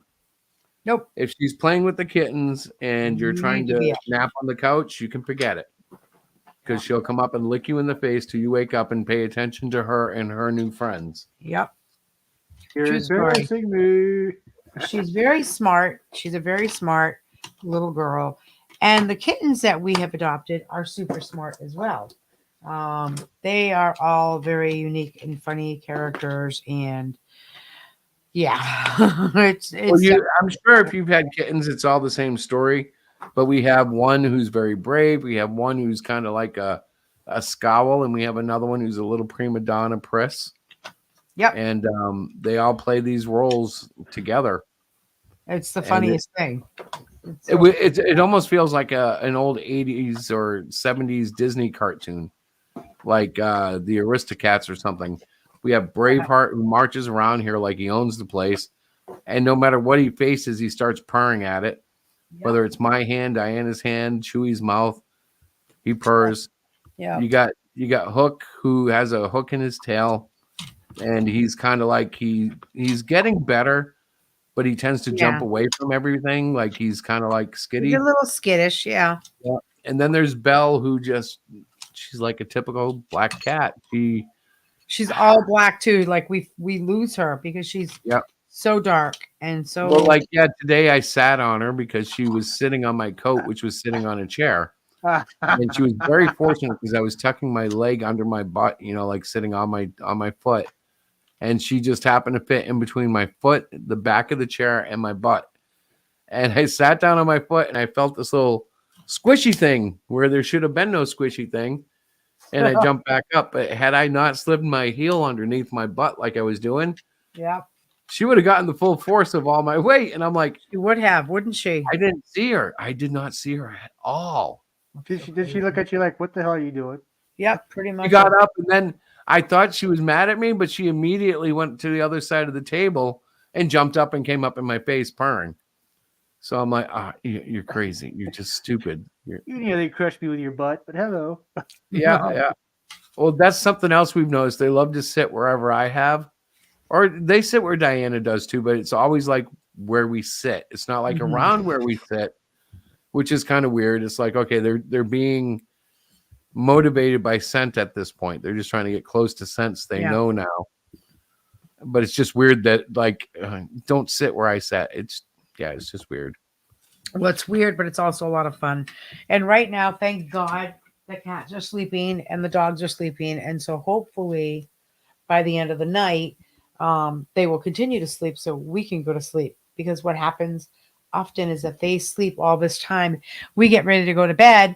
And lo and behold, it's like a 3-ring freaking circus in our house. They're running up and down, and the cats are attacking Chewie. Chewie's attacking them. And then Tiny, our old lady, is barking because she doesn't want to see all this nonsense at this time. Well, what's funny is we get panicked when this happens, or I do. Sometimes Diana will, but we start thinking, oh, no, it's too rough. Yeah. But it's not. They're fine. It's us. Yeah. So, like, Chewie starts getting all excited. And I get mad at her thinking she's freaking out the babies and going to hurt them. But no, they spend all day together. There's no problem. So I know that it's just us. Yeah. Well, they look very rough. It looks rough. So we're here celebrating the final countdown of the Great Cyclopean. And it's been a fun, it's been in number 6. Yeah. It's been a fun run. We've had, let's do a recap real quick. Okay. So you can get in at $5. This opens up the entire PDF library, issues 1 through 6. And it'll be open for you next time. It'll always be there for you to donate on our campaigns, but this is kind of like a way to stay in and grow in the Cyclopean family. The book is selling for $10 plus shipping. It's the way to get in on the t-shirt offer that we have going on right now, but we got to hit 50 backers. We're only at 26 right now, and that is not 50 physical backers. We got to hit 50 physical. Right. 55, the catch-up bundle. This is great if you want issues 1 through 6. I like to note that this will be shipped early and get to you before Christmas. Yep. That's an awesome deal, and kids will love this thing. Take my word for it. Isn't that what every salesman says? But this is a guarantee. Well, it's not a guarantee, but something I know to be true. Hey. I think I see a typo in the stretch goals. Oh, that's not good. Let's see. Hang on. Yeah, I do. There's a little space there, but well, it's the last hour or two. So stretch goals are like that because they're added to like an update. And my editor wasn't to fix it. Yeah, no, your editor didn't know you did it, and it was done. And then I assumed that you proofed it, but see, I should never assume that, right? I proof, but the problem with proofing your own work is if you thought it was right when you typed it, I know you'll read it correctly when you're proofing it. but it's all right. It's all right. True story. But those are the packages. We didn't do a lot of add-ons. We do have stretch goals, though. We have already going out to every backer is an 8.5/11 temporary tattoo sheet. Yep. Images are shown on the site to the right of that exclamation. We're doing a metal pin for the $1,000 mark, which we've already hit. And that will feature the Captain Aura logo. If you don't know who Captain Aura is, buy the book. He is the coach of the Great Cyclopian, the trainer, the coach. Yeah. At 1,500, which we hit, we're going to be doing the 3x4 magnet of the Cyclopian 6 cover, which is the artwork featured on the video right there. Yeah. There it is too on the t-shirt mock-up there. What a handsome fellow we got there. And $2,000, though, it's not written there yet. I have announced if we hit $2,000 tonight, I'll be doing sketch cards. We're $415 or so away from that. Yeah. So we have time to hit it. Yes, So, Miss we do. Diana, Yes. why don't you take over for a minute? I didn't realize I was on full screen. Sorry, guys. Tim is muted. Oh, my gosh. Hi, Tim. I forgot you were even there because I just out of sight. I had everybody. Oh. Yeah. Oh, I Anyway, see. I'm going to shut up for a minute. I'm going to go fix up the campaign to reflect the $2,000 stretch goal. So if you guys want to fill the air. All right. Yes, we can fill the air. We'll fill filling the air the with air. words. We'll fill it with words. We'll fill the air with words because we are good at that. From So our yes. mouth. So I am absolutely tickled pink that we have made the $1,500 magnet of the Cyclopean Yeah, number 6 magnets. cover. It's so cool. Like we already have them. We just have to I have everything ready to go. I have all the print up stuff, all that. I just have to hit, send. So Diana, Yes, the, yes. the yes. question on everyone's mind is magnets. How do they work? They're very magnetic and they work on usually metal items. Yes. Yes. Like refrigerators or Right. cars. Yeah. Uh-huh. All right. You can pretty much put them anywhere. File cabinets. I'll probably take a couple and put them on my file cabinet at work. But we thought when you're looking at different things, and Tim, you might be able to answer this too, is like when you're trying to find bling for your campaign, I am more realistic. Like I don't want a lot of stuff that I'll never use. Does that make Yeah. sense? So That's why we need to get the Great Cyclopean kitchen spatula. Damn right. yeah, that's what we're gonna do. Because when I'm you gonna want order when you want to fry, go for the spatula with the one eye. There you go. That's a nice little jingle. Go for the special with the one eye. But I was thinking like where the eyeball is, Yeah. we could like have it indented by the factory and they could like make poached eggs on the spatula. Oh, stop. I'm just And they saying. would have like the little eyeball with the iris and the egg once they're done. I don't know about that, honey. It's kind of cool, but I could see a Cyclopean cake pan. a cake Diana, let's do that it. would be fun. Let's do it. When I was pan. when I was a kid, my mom had a C-3PO cake pan. And it was in the shape of C-3PO. And so for my birthdays, I would always have a Star Wars themed birthday cake. Yeah. That's super fun though. I never thought of that. But honestly, would that motivate people to back us? Looking at the audience, that our market, it's more younger kids. Well, no, that's the problem. Our market has been unfortunate. Well, no, how do I put this? Our base has been older people, but the market that we desire is to reach the younger kids. Right. And what does a kid like more than a cake shaped like their favorite character? Well, that's true. That's very valid. I like that. Well, that's the thing, though. Like, it's hard And to say. parents are buying for them, so yeah, I could see that. right? Do you ever guys ever think about not just reaching the kids, but selling to the parents? Because the parents are the ones with the buying power. Right. Yeah, it's hard them too because I don't know why, because I'm not a marketer.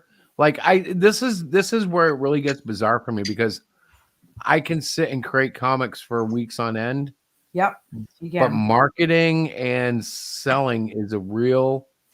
It's hard. Once I'm in the mode, I'm good. You put me in a show, and I'll warm up once we're there. You put me on a stream, and I can't shut my mouth.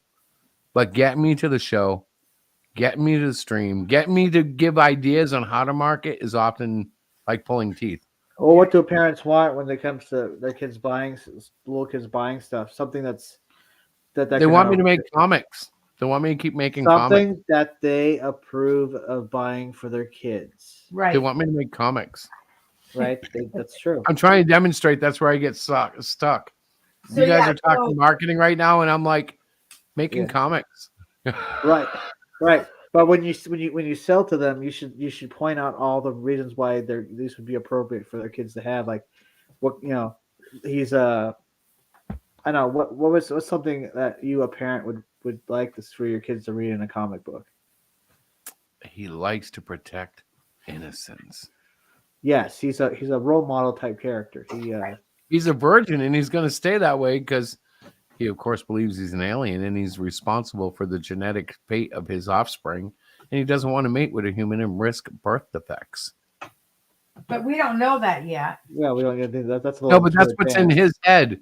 In his head, he's avoiding romances right now I gotcha. because he's concerned about the possible problems of having a cross-species relationship. I see. Well, There's a lot that goes into being an alien that he has to weigh. I see. I did not know that. No, okay. We haven't really talked about that before. That would probably appeal to probably religious parents. Mm-hmm. A character that practices abstinence. Well, and the funny thing about, so The Great Cyclopean is not a Christian book, but Right. he will deal with Christianity because Captain Orr is a Catholic. And one of the upcoming storylines that will be shaping Cyclopean's outlook on life is that there is a Southern Baptist-styled preacher, one of the by the book, live by the book, die by the book types, that's going to tell him he can't possibly be a Christian because he cannot take of the blood and the bread of the Lord. He can't partake. He has no mouth. Oh, because he is. He can't accept the sacraments. And he's an alien, but he can't accept the sacraments. He has no mouth. That's Right. interesting. That's So to interesting. the ultra religious, he would be an impossible convert because you can't accept, and you can't confess with your mouth. You're not human. So And that's what- showing like the narrowness of. Well, it's showing the narrowness of certain religion, but it's also going to open up the avenues of a little bit of exploration because ultimately the matter will be resolved by a character very much like Rabbi Pastor Peter, who kind of points to the heart more so than the mouth. And the issue won't be to convert Cyclopean to Christianity, but it will be to open them up to, okay, you might be more human than you realize, even if you're all alien, you're living, thinking, and surviving on a level of humanity. Right. Because I think a lot of people feel separated from each other through religion.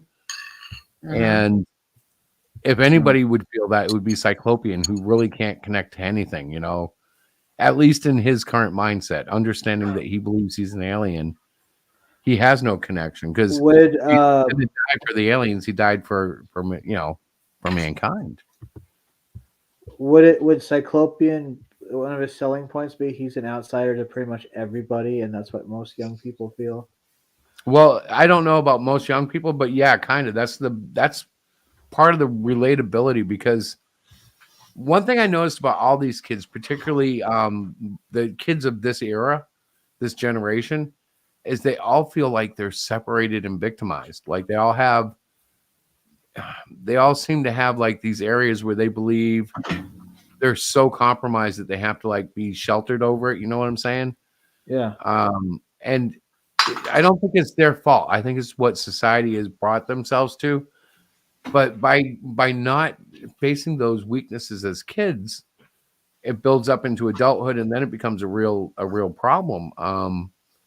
Have you seen that video floating around today about the woman who got pulled over for being drunk, and she said that like she couldn't walk properly because she was mental? Yeah, I saw that. I saw that. It's like that's the kind of generation we're dealing with now because they're not facing that stuff as kids, you know?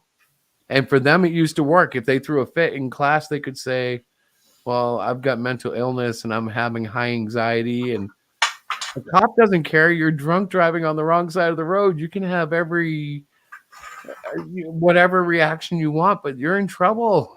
You're drunk and driving on the wrong side of the road. And at that point in time, I think a little police brutality would be okay. Yeah, but you got to give it to that guy. Even when she was bouncing, or Key was bouncing pronoun stuff at him, he maintained professionalism. And I was like, at one point, I heard him laugh when she yelled at him about how she was non-binary, whatever that whole thing was. Non-binary. Yeah, stupid crap like she that. yelled at him about being that, and he apologized, but he giggled a little. I could hear it, but he pulled it back together. Well, he wasn't trying to offend her. He was trying to say, excuse me, ma'am, you were driving in the wrong direction. You've had 3 drinks. You are like just basically telling me I need to arrest you. Well, on some level, the cop is just like thinking to himself, she's going to be arrested. I just have to lead her down this path. We have to do the mandatory test. I can see she's drunk. And the whole time she's like, you know, I'm an indigenous person. I have mental health issues. But you're a white man. You're a white racist. Yeah, a white man. You're being a white man. He was a white man. It's like, I'm sorry. I can't. Like what? Did he have to call a black cop to arrest her so that she wouldn't feel... It just didn't make sense. It didn't make sense. But then she was drunk and she had a lot of baggage. So that was what we watched before the stream, guys. That's how we were getting psyched up for the Great Cyclopean 6 so that we can get our 50 backers and hand out those wonderful t-shirts that we are dying to do. Yeah, we only have, let's see, we have about an hour and 20 minutes left. Yeah. And then it's over. It was funny too because we got confused, thought we might be ending earlier than that. I'm still learning a lot about how to read and deal with the dashboard, but I don't remember how it started at 11:15. We must have had a weird startup, right?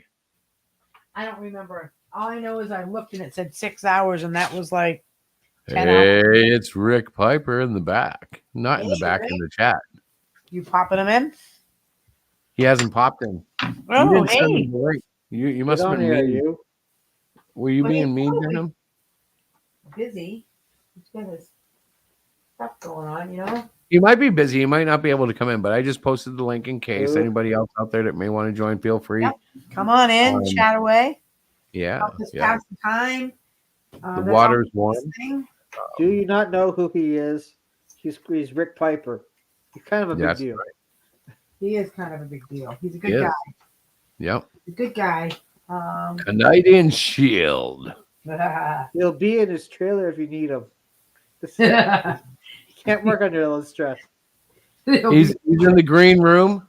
He's refusing to come out until we separate all the brown M&Ms from the red M&Ms from the orange M&Ms into separate bowls.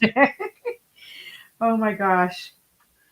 You know, I heard that Van Halen used to make them separate the green from the packs. What? And listen, they did that because when they showed up at an arena, if greens were not taken out of the M&Ms, because they would always get the M&Ms in the room right. Yeah. But if the green were not all removed, they knew that the frickin' directions weren't read, and then they would have the stage inspected. They did that because the one time they didn't, before they did that or something like that, they got on a stage that collapsed. Oh my God, you're kidding They me. realized if they're not paying attention to the green M&Ms, They're not paying attention to stage specifications.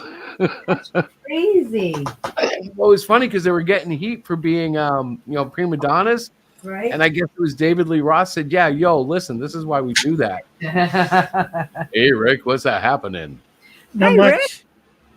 Not much. What's new, dude? New York, New Hampshire. New England. New Hampshire, what? You were in New York and New Mexico. Hampshire? No, New you said Mexico. what? You said what's new? I said Better New than York. Oh my New God. Hampshire. Stop. You guys are so New friendly. England. New Zealand. What was that, Anita? New Jersey, New England. Yeah. That's my cousin. Juice I'm Newton. Juice what? Juice Newton. What? Don't know She had one hit in the 80s. Oh my God. She's not so new then. Newton. That was her last name. That's so that. I like the funny. cookies. Okay, that's just bad. Yep. We trying. Anyway. Big Newtons. You are the weakest link. Goodbye. Yeah. Oh, So my let's man. see. We are looking now. We are looking at me starting to need a break. You guys want to talk for a second? no. Sure. Look at that. Look at that. I'm disappearing. Of course you are. If you want, I can run another stream, another video, but it's just 30 seconds of your time. No, If I that's do that. fine. Rick, how the heck are you doing? What's going on in your world, my friend? Well, not much. No. Looking for a job, you know? Yeah. And all that. Any leads? Not really. Yeah, it's hard. Are you looking for something specific or just like anything at this point? Almost anything, you know. Almost anything. You know, grocery retail is easy to get into. You know, like Yes, sir. I went to there's a site called Indeed. Yeah. I went Oh to yeah, them, yeah. went to them, put a bunch of things out, and because my resume was already up there, that's why I've been using them. I got to get my Oh, good. resume. Yeah. Got to get my resume together. Yeah. Yeah, I remember doing that last year before I landed the job that I have now. Getting my having to, look at my resume. I'd been at one company for a long time, and then it was like, well, time to move on. And it's such a pain in the butt. But indeed, I actually landed a couple of jobs. Sometimes they don't always advertise correctly, and you take the position, and then you get there, and you're like, this isn't really what I wanted. But Yeah. But at any rate, well, good luck in your job hunting. That's always a fun thing to do. It's a scary thing too when you think about it, because you never know. Like you Yeah. never know. Like, how's your supervisor? How are your coworkers? Are they, Yeah. who for Cocoa Puffs, or are they cool people and stuff like that? Are Yeah. you looking for full time or part time or just anything at this point? I've been looking more for part time because Yep. I probably should go full time, but you know, Well, you got a lot going on. You're processing a lot too, so I think part time is a good choice for you. You're still trying to get yourself your place situated and stuff, right? You're trying to get a place for yourself, right? well, I'm not going to be trying to get a place for myself till I get work. Right. That's what I'm saying. You have like a whole bunch of stuff going on. Yeah. So how are you doing? I saw your videos of your coloring. I thought that was really cool. Yeah. I liked how you imported them and used, was it Procreate that you were using to color them? Clip Studio. Okay. She can't tell them apart yet. No, I know. I don't know. But it's me, you guys. I barely, I use Procreate, but it's like at a very amateur level. And thank God I have an expert in the house that I can run to and say, I don't know what I'm doing. Can you please help me? I've messed it up. My slide is gone or my layer is gone and I don't know where I put it. But it's fun. Yeah. I mean, it's sure fun. I enjoy it. But I do a lot of, I guess what you call tracing. So like if I want to practice just tracing and stuff like that, or trying to and then I'll try coloring and stuff. But I don't do it Yeah. a lot. Every once in a while. Now that the cooler weather is here and I'm inside as opposed to out and about in the yard, I tend to do, more of that kind of stuff. But at any rate, Yeah. That's if Animal Crossing doesn't eat you alive this year. oh stop. Yes, I like Animal Crossing. Yeah. Okay. I've got a whole bunch of those small square type things for the cutify of the animals and all that. So I'm going to be trying to do at least one a day, maybe Yeah. except for Sunday, maybe even Sunday, And then I've got some other stuff that I was working on beforehand that I got to scan a bunch in. The art, art, art with an edge by Crayola. It's got some Yeah. DC and Marvel superheroes. I've also got. Cool. I find some- coloring. I find coloring very therapeutic. Oh, that looks good. Like I enjoy coloring just because it relaxes me. If that makes sense. Yeah. And then I've got some Mandalorian stuff, Uh huh. like Groku here. Yep. Oh yeah. So, and hopefully that'll get me to, well, that will more than get me to me getting a new hard drive, and then hopefully getting all my stuff off my old hard drive. Ah, yeah. That's always fun. Well, it's more fun. What happened to the old one? Well, before I left my last place, I was seeing whether my um, computer would fit in the suitcase. So I took everything off, and all that. And while I was putting it back together, it ended up falling off my computer. And it was only like a foot and a half that it fell, but it messed it up for using it on a regular basis. Oh. So I was looking around for one of those a program or whatever, something online for try and get data off something, like that. Right. And Yeah. my computer wasn't recognizing it, but when I put it through that one of the programs online, it recognized the hard drive and the size and all that, and that there was data on it and all that. So I'm hoping, I can spend, like $100 Canadian and get all that information in a month, rent the program for a month and get all the information off that I need and put it you on the should be new able hard. to. If not with that online thing, I bet you there's a local vendor somewhere that could do it too. I don't know how much Yeah. that would cost, but recovery like that isn't impossible. It's just tricky. Yeah. Well, normally if you're doing it through somebody else, most of those vendors, it can be very costly. And odds are lots of them are using the same software that the online guy is using anyways, you know what I mean? Yeah. Like the same type of program, or if not the same program behind a That's true. shell. Yeah. That's so true. it's- I You know know, of it's- a well, I need the new hard drive no matter what, so that's a cost that I'm gonna have to just suck up. I probably, if I didn't have to recover all this data, I probably might get a cheaper one, but I've got 6 or 7 terabytes or more to recover.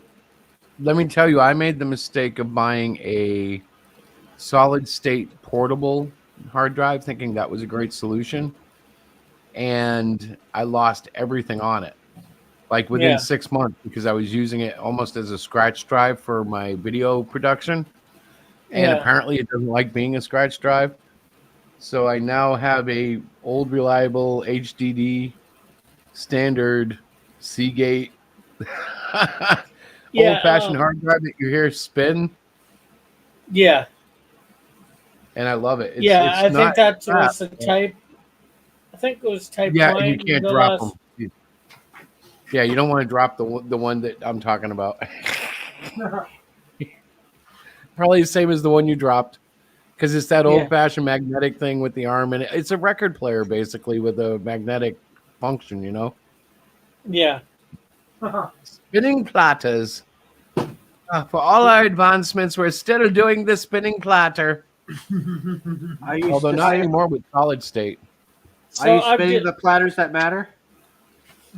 so I've just been waiting to for Black Friday to get myself a new hard drive. Yeah, that's a good Hey, idea. whoa, buddy! It's African American Friday.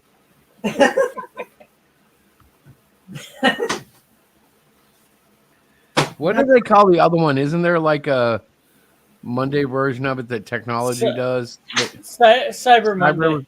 Yeah. It's so stupid. Everybody's trying to brand his shopping day. Yeah, Hey, but at least in Cyber Hey. Monday, you don't get trampled. Friday night is Cyclopian night. Yeah. Yeah, Cyclopian sale. Click now, buy a book. Cyclopean Friday. I don't know. You should have done it Tuesday and called it Cyclopean Tuesday. Ah, it's too late now. I thought you had Cyclopean Wednesday. No, well, that was just our regular thing. And actually, I don't know. So I don't know if I'm going to. I got to figure out what we're going to do as far as marketing and going forward. Because while we've had some great support over the last few issues, I really want to grow the base, Yeah. And so I want to make every dollar count, like. Excuse me, guys. And I'm not saying this is the answer because we've tried this before with no success, but like, is there an online advertising resource or function that we're not considering? Is there, like when we talked about doing more streams this last couple of weeks, Diana and I, we realized we don't get sales on these streams. And that's when I asked what the Comicsgate, range really is of ages. And the only one who answered me with something that made sense was 40 plus. And that was Stu. And when you think about it, anybody answering would be 40 plus. Anybody buying typically for Comicsgate is 40 plus. Anybody I'd buy from in Comicsgate is 40 plus.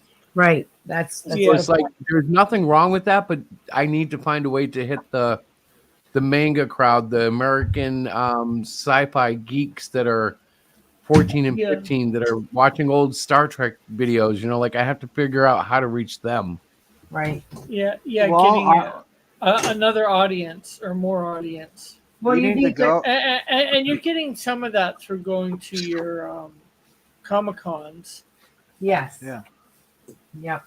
But it's true. It's like the market. It's a lot about knowing your market, and so we know that our books are geared more towards the younger audience, not necessarily 40 plus old men that want a mature comic. And there's nothing wrong with that. That's just what they want. But we are not. That's not where Cyclopean is at all. It is almost like a coming of age kind of alien weird story that everybody fits in some way or another. Yeah. Well, I would say most of the 40 plus, they're not necessarily looking for a mature or whatever, however you want to say it there. It's if you can give them a Marvel or DC or good Marvel DC, Marvel and DC in the 80s, Cyclopean is no different than that. That's Maybe true. the 70s. I agree. So so these people are wanting it. They just don't realize that they would want it. You're right, Rick. That's a really valid point because I scratch my head. I'm like, I don't understand why people aren't like really falling in love with the character. Is it because it's not written well, it's not drawn well, it's not marketed well, people don't know who he really is? So I think one of the things for Chris and I that's going to be important is really making somehow making Cyclopean relatable and so people know about it. I like to use Peter as his first name when I talk about him because I think it humanizes him. So when you say Cyclopean, it's almost like this generic, it's a one-eyed guy. Yes, he's a one-eyed guy, but his first name is Peter. And he had parents and he had foster parents and he had a tough time in the schoolyard and, making him more relatable to. So you're trying to Marvelize him. I don't know what I'm trying to. I guess Yeah, I say that because there's something that's been said a long time ago that more people refer to DC characters by their um, hero name, and more people refer to Marvel characters by their secret identity name. well, I don't know if that might be so, but I don't understand. Like, I didn't know any of that. I'm just Yeah, as a yeah. person, I know you didn't know that. That's just why I said. Yeah, also you're trying to Marvelize them. right. So, You know, but because I'm you not want to keep people to know by the name Peter instead of right. Cyclopian. I just think it brings more of I think that by letting people know that he has a first name, that he's a real dude. Like, yes, he's just got Yeah. these superhero powers, and he can do these things, and he's very strange looking, but he still has very human like feelings. So as a reader, when I'm reading something, I want to be able to relate to a character, whether it's Yeah, the antagonist, the protagonist, whatever it might be.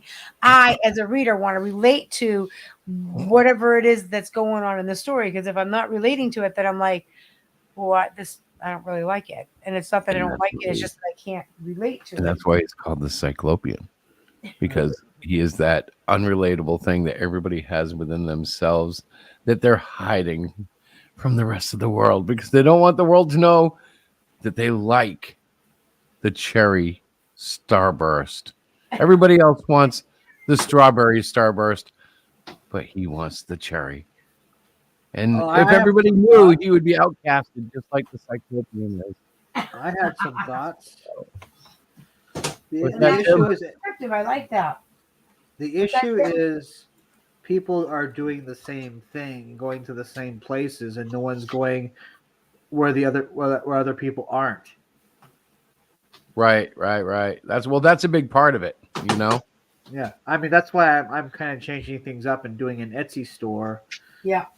Yeah. and doing like a storefront on Fund My Comic Fees because it's I can let that go as long as I want. Right. You Yeah. know, with instead of like something available for a limited time, why don't you make it available all the time? Right. yeah. Here's a question. With you guys having 6 issues now and about to be doing the seventh, and probably you have 8, 9, and 10 out next year. Have you looked into any of the comic distribution things like Diamond and all that, trying to get them into comic book stores? Yes, comic book stores are slowly a dying market, but if you can get them in there, you will might get some of the people that you're looking for Mhm. interested. No, that's a really yes. And so to answer that question, yes, I am. I've reached out to some of our local comic book stores. I haven't reached out to Diamond or anything like that. I'm a little shy of reaching out to those bigger companies because I don't really know much about it. I am working on getting new ISBN numbers for all of our books. Chris is going to have to create new covers because right now the ISBN numbers we have is through Amazon. That's who we use to print. But we would like Yeah, to change that. We'd like to go someplace different. And in order to yeah, do that, we need our own ISBN number, not the one Amazon issued. So there's all yeah, these little quirky, like little bumps in the road, I call them, in order to do yeah. that because I can't go to Diamond or I can't go to any of the Well, smaller. yeah, but honestly, the next big move is going to be how we do our trade paperback or our trade hardcover. And Yes. we are in discussion with one company that works and does those and actually gets them into Walmart and other brick and mortar locations Uh-huh. through through distribution companies. But other than that, we really haven't like looked into it personally. So ideally, that would be a great way to get them out and make inroads into the things. But I don't know if that's the complete solution.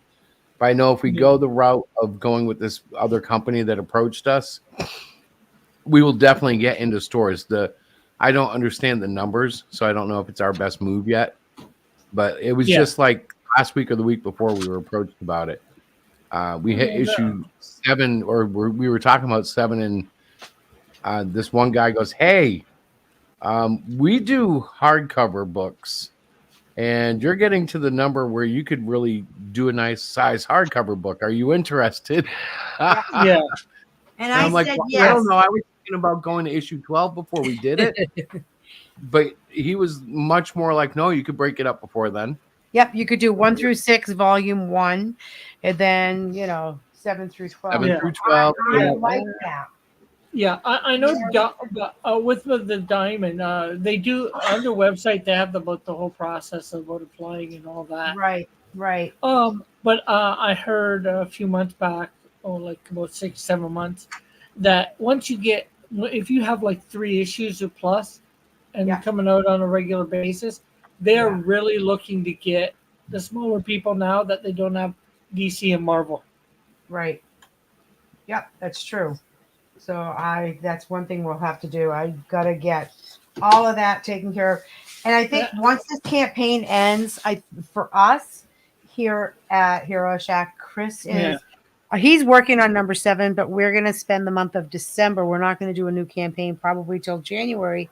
And the month of December, Rick, is gonna be exactly what you're talking about. I've got the ISBN numbers in the cart. I just have to click to purchase them all, and then have Chris do new covers so we can send them Honey, along and do all that. Honey, can you put those back and then go back to the shelf and get fresh ones? Yes, I don't want stale ISDN numbers. I'd like fresh ones. I promise you, like the stale bread. Yeah, not like the bread you buy me. Okay. I have a quick question, totally unrelated. Does anybody else in this room, in the StreamYard room, that can answer me, eat day old bread? Like if the bread expired yesterday and you want to make a sandwich, will you eat that? Yeah, Yeah. you don't want to. You might want to start checking for mold though. But yeah, Right. But you will eat it. I mean, typically the second day, it's like a week or 2 later. So Christopher, my picky little husband, he won't eat it. If he checks the packaging on everything, if it's day old, if it's at 20 hours past the date, you're still good. You're still good. You guys bro. know why I like to why I preferred switching to wheat bread. I used to be a white bread guy, but you can start to see the mold growing. You can see the discoloration forming. It's cardboard, dude. It's gross. And I can see it. Yeah, the white one. The wheat. Oh, the wheat. No, it's good because I can see. Man. I buy I them can honey see wheat. it. It's not real wheat, So guys. actually, about 3 days before it expires, Just dyed brown. I can start to smell the souring of the yeast. Oh my God, he cannot. And then it starts to discolor, and by the day that it's day old, I can see where the He's mold so is full of it. coming. And I won't eat it because I don't want. I would agree. No, I don't want to become I don't want to become a mold person. guys, there's nothing on. I look at the bread. I'm telling you right now, It's is microscopic. so You full of won't it. see it for another couple of days. It's just starting. Only Chris can see it with his magic Only eyes. Chris can see it. They can have smell bakeries around here that literally sells day old bread because And they should be arrested for selling poison to the people. Anyway, sorry, I digress. You know those tags say best before. It doesn't mean they're not good after. Yeah. can't That's be just good a after. sales pitch, Rick. It's like our car is best in class. Yeah, well, whose class is it in? Is it Mrs. Smith's class or is it Mrs. Jones' math? Because Mrs. Smith's class is smarter than Mrs. Jones. So whose class is your car really best in? That's what I want to know. Best My in class. Yeah, my class. Oh my God. It's Hey, best man. in no class. What's up, Tim? When you have the bread, man, when you have the bread a day after it expires, don't fear the reaper. Just eat it. I can't help it. I can't help it. I'm like, I want the bread of life, not the bread of mold. Oh, he's so full of it. I'm sorry I brought that up, but I just had to. I opened up these English muffins this week, and they were so sour that like the cats ran out of the room, and you couldn't see the mold, but I could smell it. No, they weren't even expired, by the way. It's him. He's having some issues, and we won't get into it, but It's a bread it's conspiracy. him. He's cuckoo. I can tell when something's been soured. Yeah. He's a bread whisperer.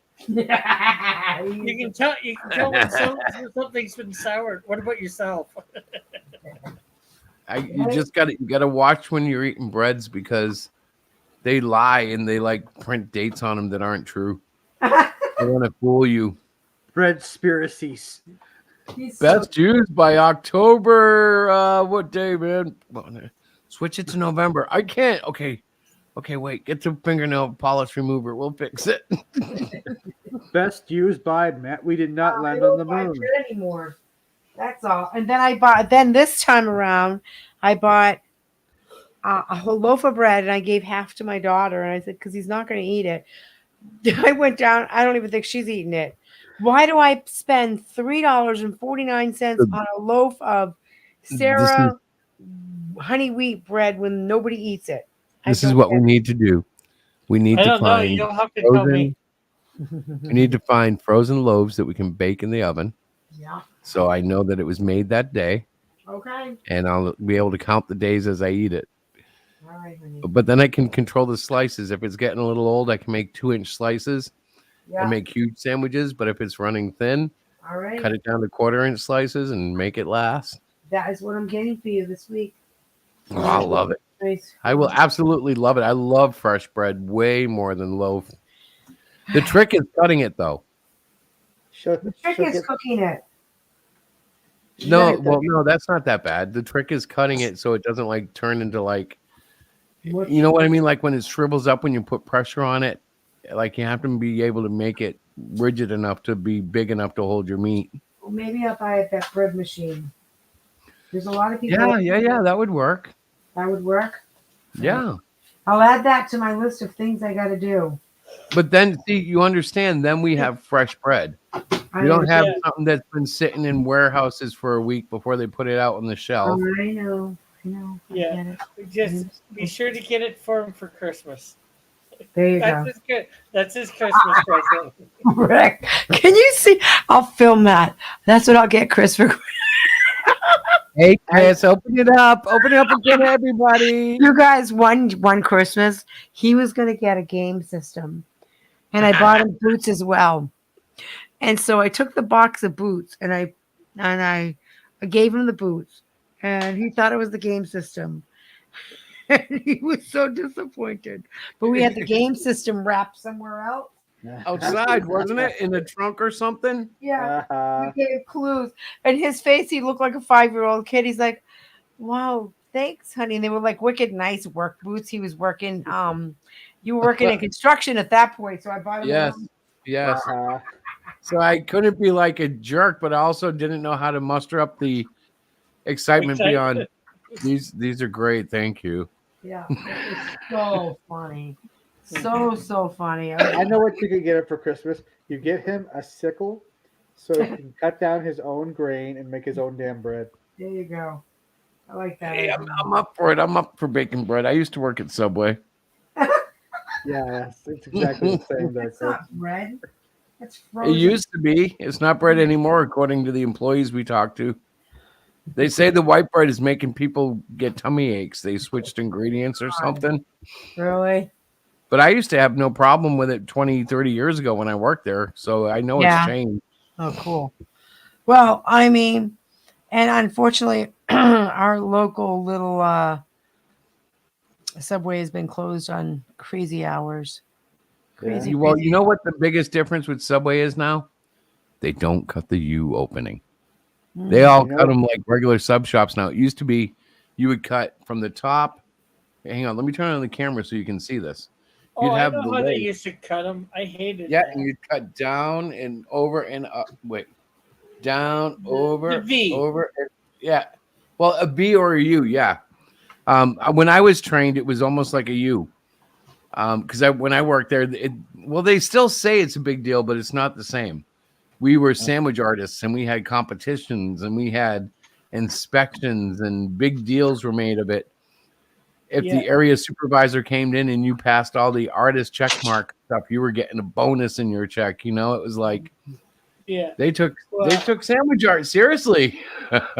Well, the reason they changed it probably is because too many people like me would say, "Can you cut it properly?" Well, there were quite a few of those, But the reason we were told was not enough people could do it right.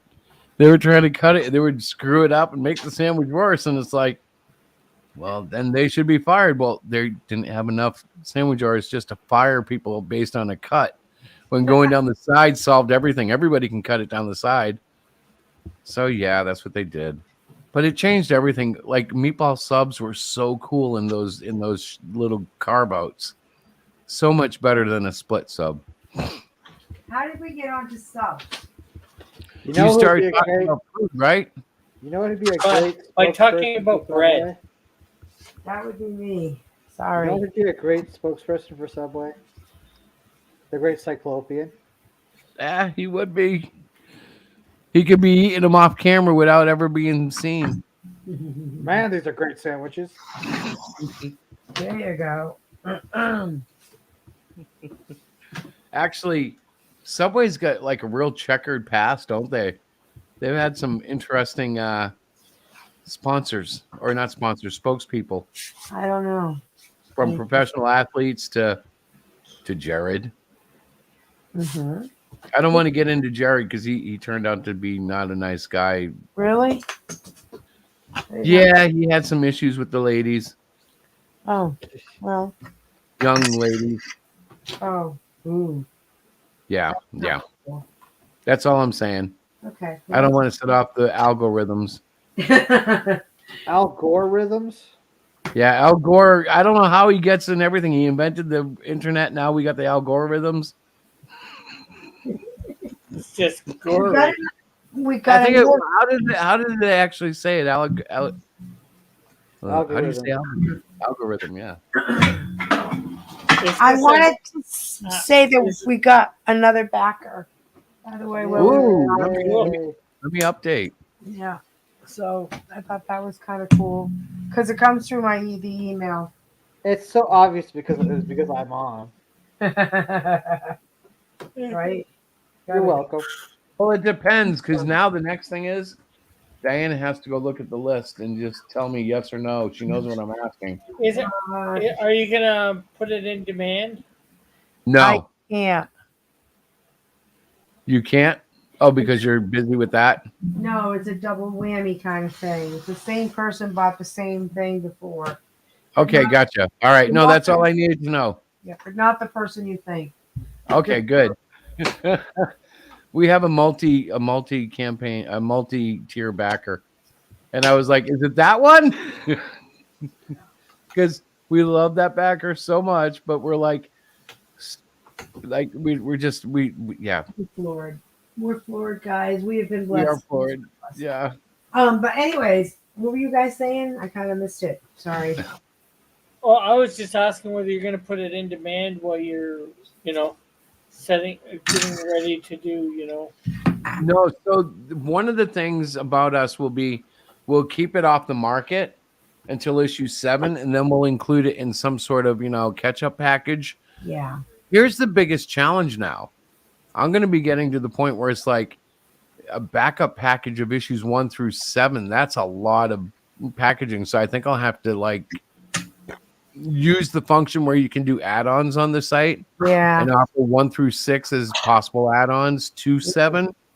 So you can create your own bundle Yep. That makes instead sense. of having one, or if I have an exclusive catch-up bundle, make it tied with something else like a t-shirt and a special, well, whatever special I want to add to it, so it would be part of a bundle, but then you could add them separately. So if you backed when it was 1 through 3 and you haven't backed for 3 issues and now you want to catch up, you don't want 1 through 3 again necessarily. Right. Yeah. You've just So gotta- I think we're going to be using some of those features to make that more accessible. Yeah.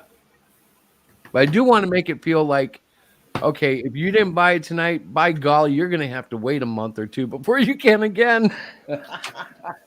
So it has some sort of value, Mm-hmm. Which I kind of like. I think that's important. Well, in a way, it's weird because in this digital era, there's truly no point of, oh, well, that'll never happen again. Whereas back in the 60s, when they released a comic, At least initially, it was thought that was the last time they were going to release it. There might be reprinted somewhere else, somewhere again. Right. But they were one and done. Comics were disposable. We the fans made them collectible. They weren't initially printed with the idea that we're going to ship them in bags with backers and shipping boxes. It used to be. Do you know how I used to get my subscriptions? No. In brown paper wrap. They would wrap a sheet of brown paper around it, stick a piece of glue on it, stick a mailing label on it, and that's how I would get them. Really? Yeah. Not like Gemini mailers and stuff? No Gemini mailer, no backer, no plastic. They were literally wrapped in a brown paper, like the same brown paper they make the paper bags out of. Mm-hmm. But back then it was thicker than it is now. I never got a comic subscription like that, but I did get Nintendo Power for a couple of years, and that's similar to how it came in. Sometimes actually it didn't even come in the brown bag or whatever, just shipping label right on the book. Yeah, no, I got to be fair because I didn't get DC subscriptions in the 80s, but I did get a couple of Marvel ones, and that's how they came. And it was always weird because like it invariably have some sort of like the edge would be wrinkled a little or something. If you're a collector and you want mint, you would never get it the way that they were shipping them back in the 80s.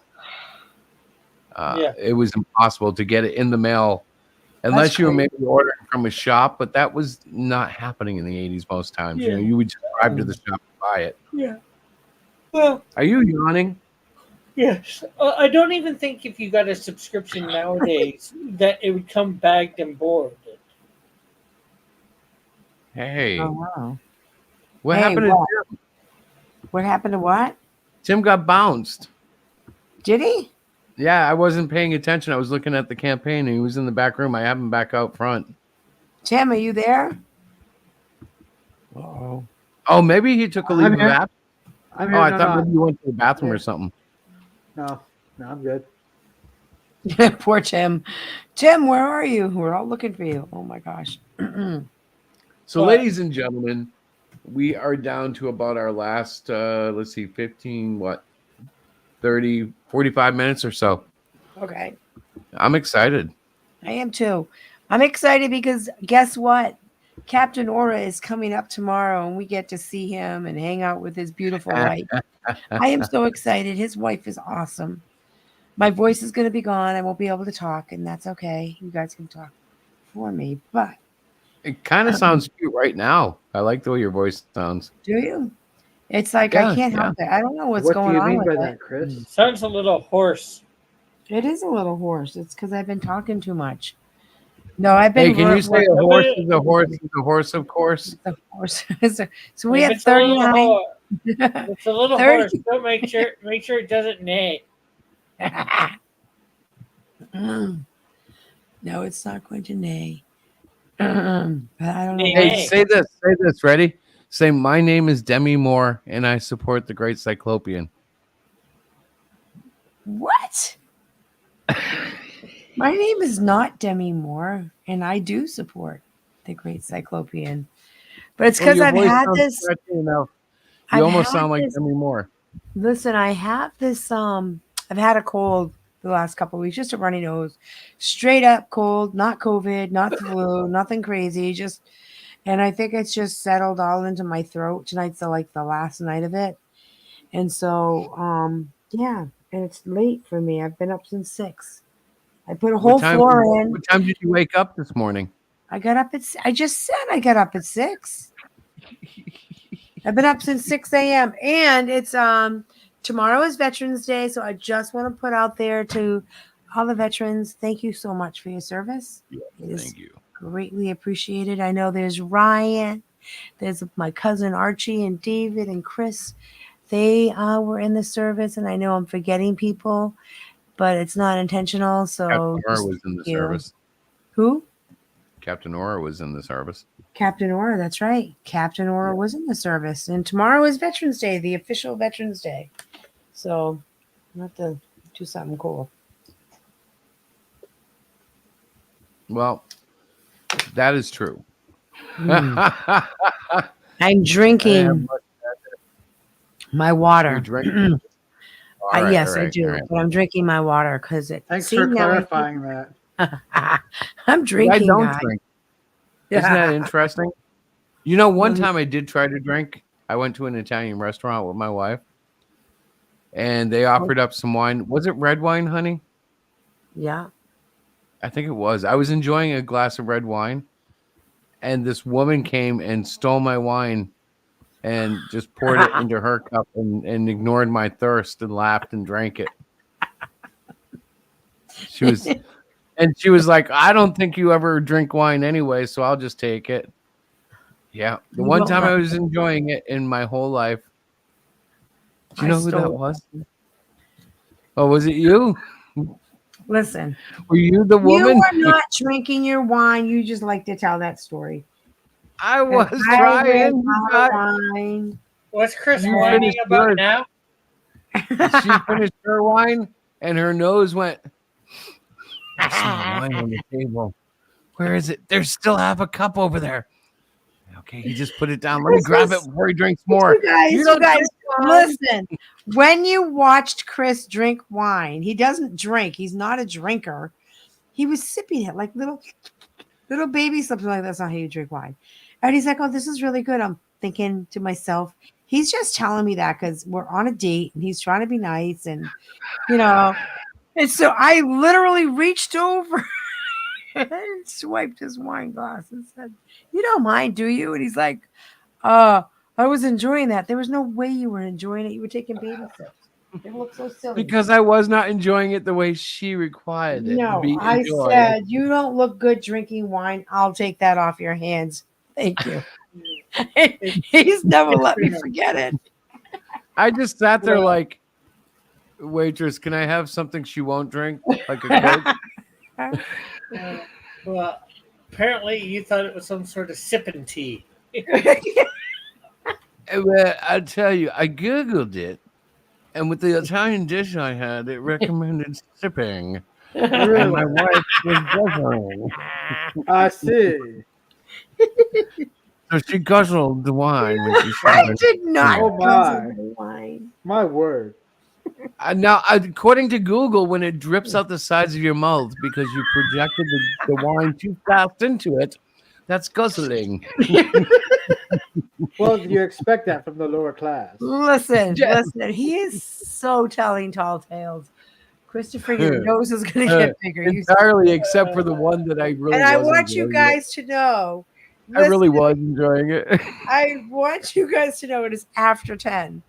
After no. 10 on this show. This is why we stop it at 10. My No, we're gonna eyes make it are to 11. bleary. What time do we have to go till? We have 11:15. 37 minutes to go. 37 minutes. I Mine just says, hang on, let me refresh. I gotta refresh. 34 Mine says minutes to go. 34 minutes. 34 minutes to go. And Guys, You'll we're be at- happy to know. I just ordered bags and boards to send out eventually with the comic books I'm getting. oh soon. good. So when you send it with the comics, are they going in the same envelope? I don't know how to answer that. Like, I'm sorry. I know that it's a sensitive subject and it's too soon, but it would have been funny if Van Sciver had put those books with the bag, with the backboard, and with the Gemini mailer in an envelope. Like, okay, guys, just throw it all in there. Everybody gets a bag. Everybody gets a board. Everybody, but they're just shoved into a FedEx package. You know, Oh, Christopher. it would be funny, but I know it's not funny. I'm just saying, and it's too soon to joke about it. But still, I think it's funny. Did somebody actually do that? No, but remember, just like 2 weeks ago, he put out his shipment, and the guys didn't bag or board them. They just shoved them into the Geminis, and I guess it upset some people. So I'm like, well, what if you just put everything in one bag? Here's your Gemini, here's your backer, here's your bag, and here's the comic, and they're all just shoved into one bag. Hey, if you got the bag, the board, and the comic, you know, like Like, how could you complain, right? You got everything you wanted. I wanted them all assembled. Some assembly required, my friend. it's like you're just gonna take the comic out of the bag to read it. So it means you put it in. Oh, big whoop. it could be justification to say we need to make sure you can answer the question. What was your favorite part of Cyberfrog? Because if you don't read it, you can't answer it, and you can't read it if it's in a bag. You will never take it out because it's so beautiful. So if we keep it out of the bag, then you must open it to get it in the bag, or at least in theory, you have a better chance of opening it. You're crazy. I am totally and enjoying it. It's now after 11. You said it right. No, it's quarter, not even quarter to 11. It's not even quarter. Oh yeah. I'm like, what do you mean after 11? After She said after 10, not 11. we're gonna let it all hang out after midnight. You guys, you know what's going to happen is after this is done, I will not be able to fall asleep. Well, that is not uncommon. I know. I have an answer for you though. What's Well, you that? want to know what? After this, I'll be very easily able to fall asleep. Yeah. I am going to sing lullabies for you. No. I have a collection of old Black Sabbath songs designed to make people sleep. Well, I don't I'll think sing that'll them work. to you. well, anyways, on a completely different subject or whatever. Go for it. And half going back to another one. If I get my hard drive restored and all that, or the information off of it, I'm probably going to start a campaign actually in January for Canadian Shield 3. I'm not sure whether I was telling you guys this, but I think I'm going to go with each book individually. Mm-hmm. Like do Canadian Shield 3, and then, a couple months later, after it's done, Snowdrift 2, then Flame 1, and then back to the Canadian Shield, and cycle through like that. I might be able to get them out faster. Oh, cool. That would be good. I mean, that's in January, you said, right? No, I'm hoping to have that do the campaign, start the campaign in December. As long as things go good with thing, and I'll probably put a June date on it for delivery. Mm-hmm. That's cool. Are you gonna go through just Fund My Comic? Or are you doing Kickstarter? Like, I'm probably just gonna do Fund My Comic, see how just Canadian Shield by himself goes. And I'm actually gonna have an exclusive on that campaign. That there's gonna be I'm gonna do a original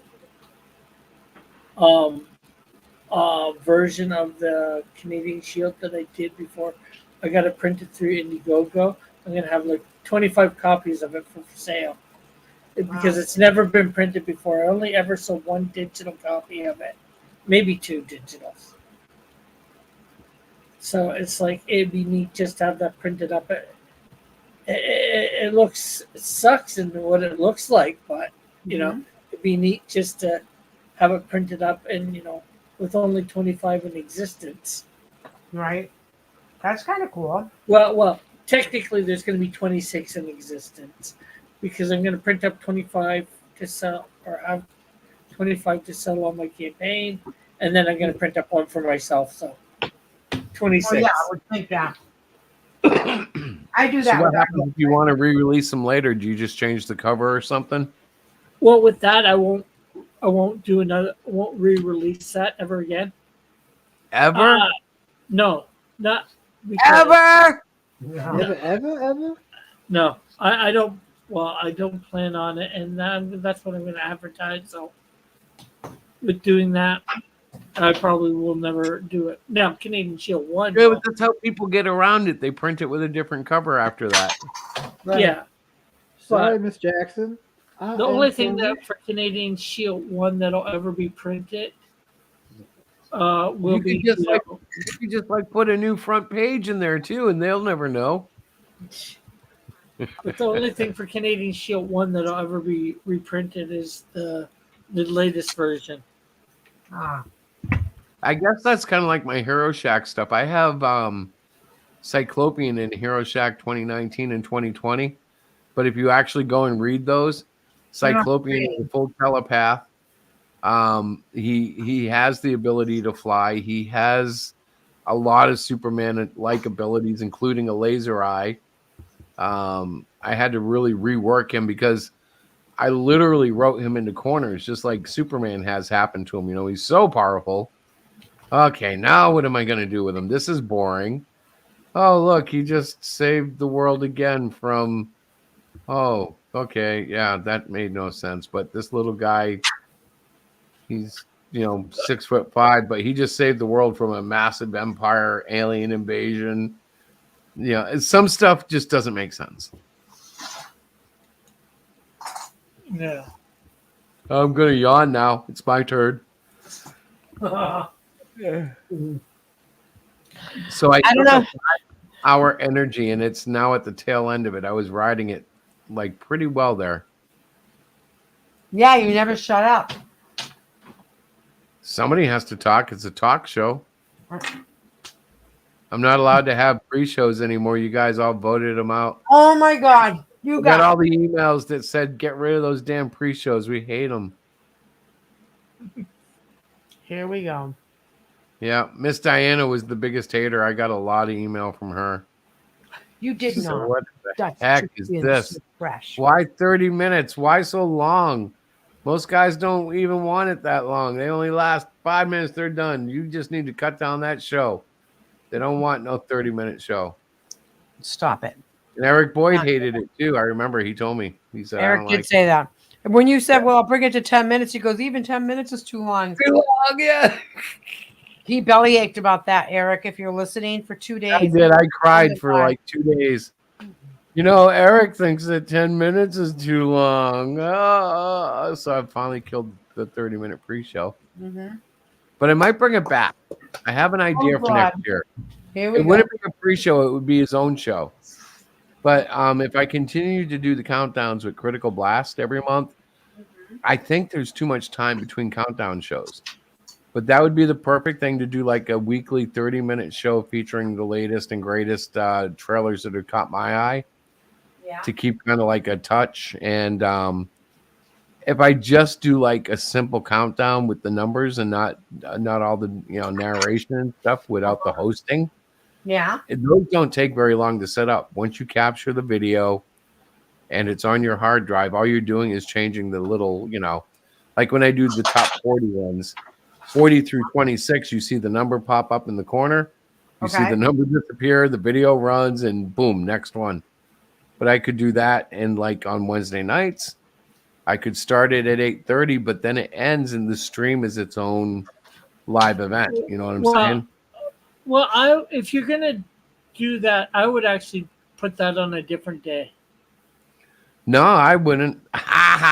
Because what I would do is I would just run, because I still like the idea of having 30 minutes before my stream, but I would separate it so that like anybody who wants just like an alert for the stream, they're not going to get the dumb pre-show before it. Like I know Lorenzo used to go nuts whenever he'd show up. And like my stream would be telling everybody it's starting at 9. I would start at 8:30, and it wasn't even the stream that started at 8:30. It was a pre-show. He was like, And this is just pure entertainment for Chris, because What's nobody that? else seemed. I said, this is entertainment for you, because nobody else was like, everybody else was like, do it on a different day, do this, do that. Chris is like, nope. I get lots of emails that say they love them. Now, I may be writing them myself, but I get them. I get them. When I write my email and I address it to myself, guess where it goes? And I have to read those, and I have to give them some credence because people took the time to write me. You took the time to write yourself? Yes, he did. It's a long story. Let's not get personal. As long as you're not writing yourself hate mail. Oh, those are the sad days. They happen, though. I'm so sorry that I used that public restroom and it did not like it. It was nasty. I still stood there. I peed like a man, but it was not worth it. Oh I my should have held God. it. 3 more exits. What I are would have you been home. talking about? Oh, it was filthy. I had to go to the car and use hand sanitizer. It was so dirty in that restroom. I have no I'm idea. talking about the email. I wrote myself an email. about It this. was a hate mail. I was very upset with myself for using a restroom of that nature. I should have walked away. No, I risked myself very serious viral infections from the sink You that guys wasn't wonder why he properly gets my sanitized. wisdom. He doesn't stop. You're Oh so my full of it. You're so I am not full of it because I used sanitizer. Had I not used sanitizer, I would have been full of viruses and germs and junk. I don't even think they changed the trash in that whole week. It was overflowing full of white paper towels coming out the top. I think somebody's gone loco. Yeah, he has. This is we didn't have school today. We didn't have work today. So we've been home today, the two of us. Like a long weekend. So I've been playing Fallout Shelter. Do you guys ever play that? Easy. I played it for a bit before. It's a all right. dystopian game, and I'm depressed because I can only have 200 people, and my settlers or whatever you call them, residents, keep making pregnant women. So I keep like evicting people because they won't let you have over 200 people, and I don't want pregnant women like forever because like then I don't know what happened. That's when you kick I them know out you to don't the want a wasteland. woman. What's that? That's when you kick all the pregnant women out to the wasteland. I don't think it'll let me. I'll try. Oh my god.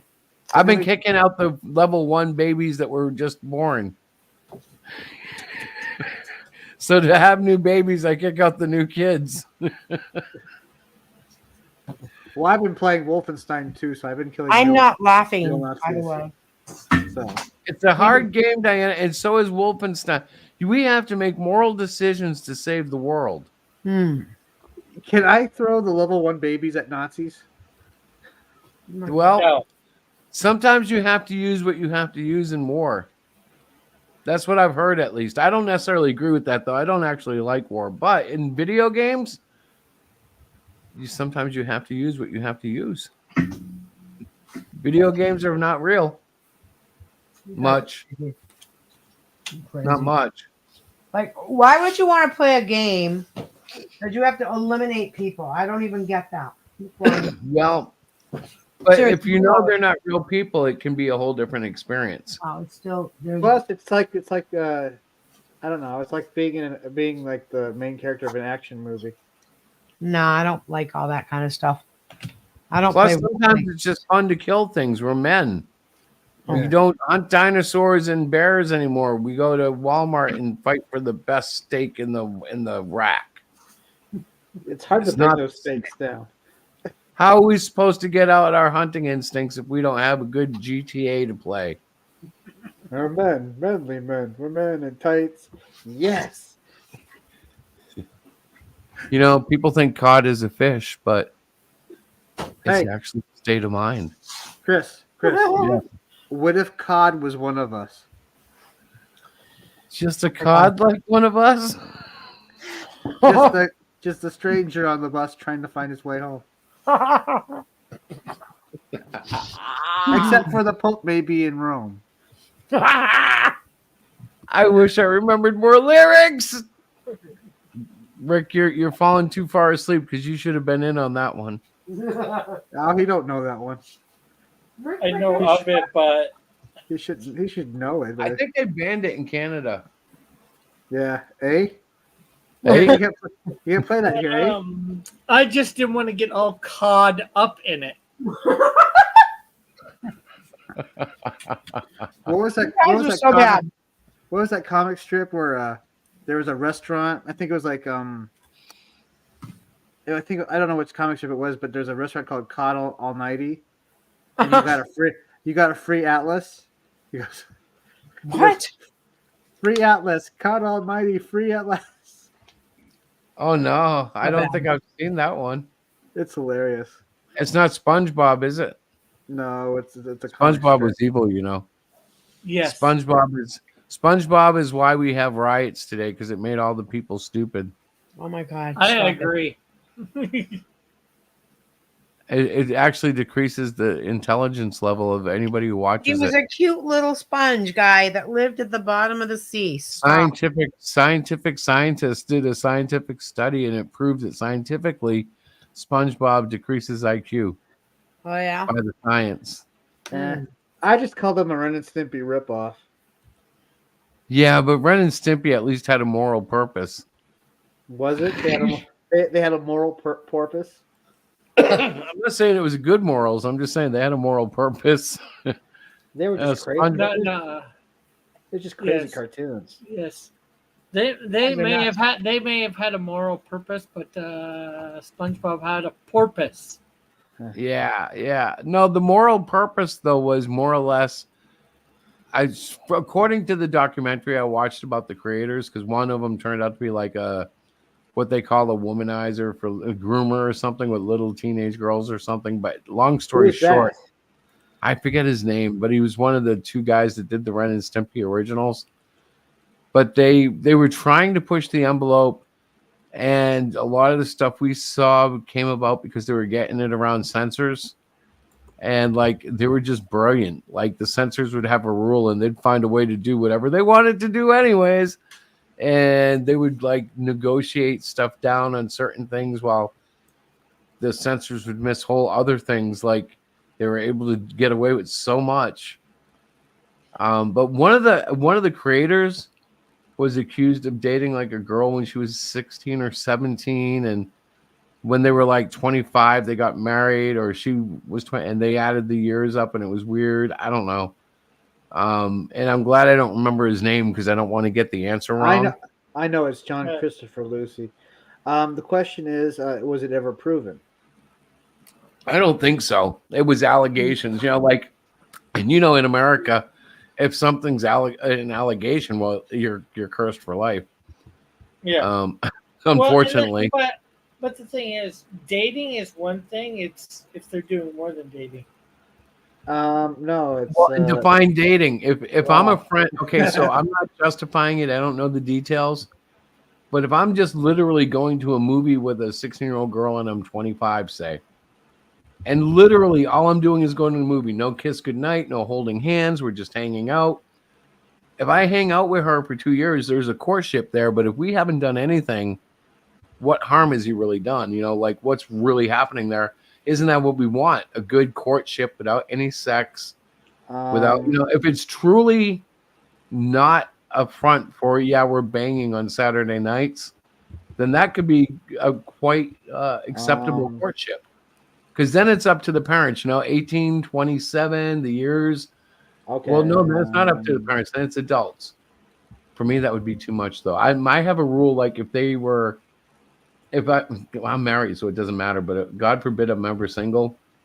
If I was 18 and you weren't like within like 16 years old, age related, no. Because like I don't want to date someone who was like 1 when I was 18. That would be wrong when I was 18. It's got to be weird when I'm 60. It just wouldn't work.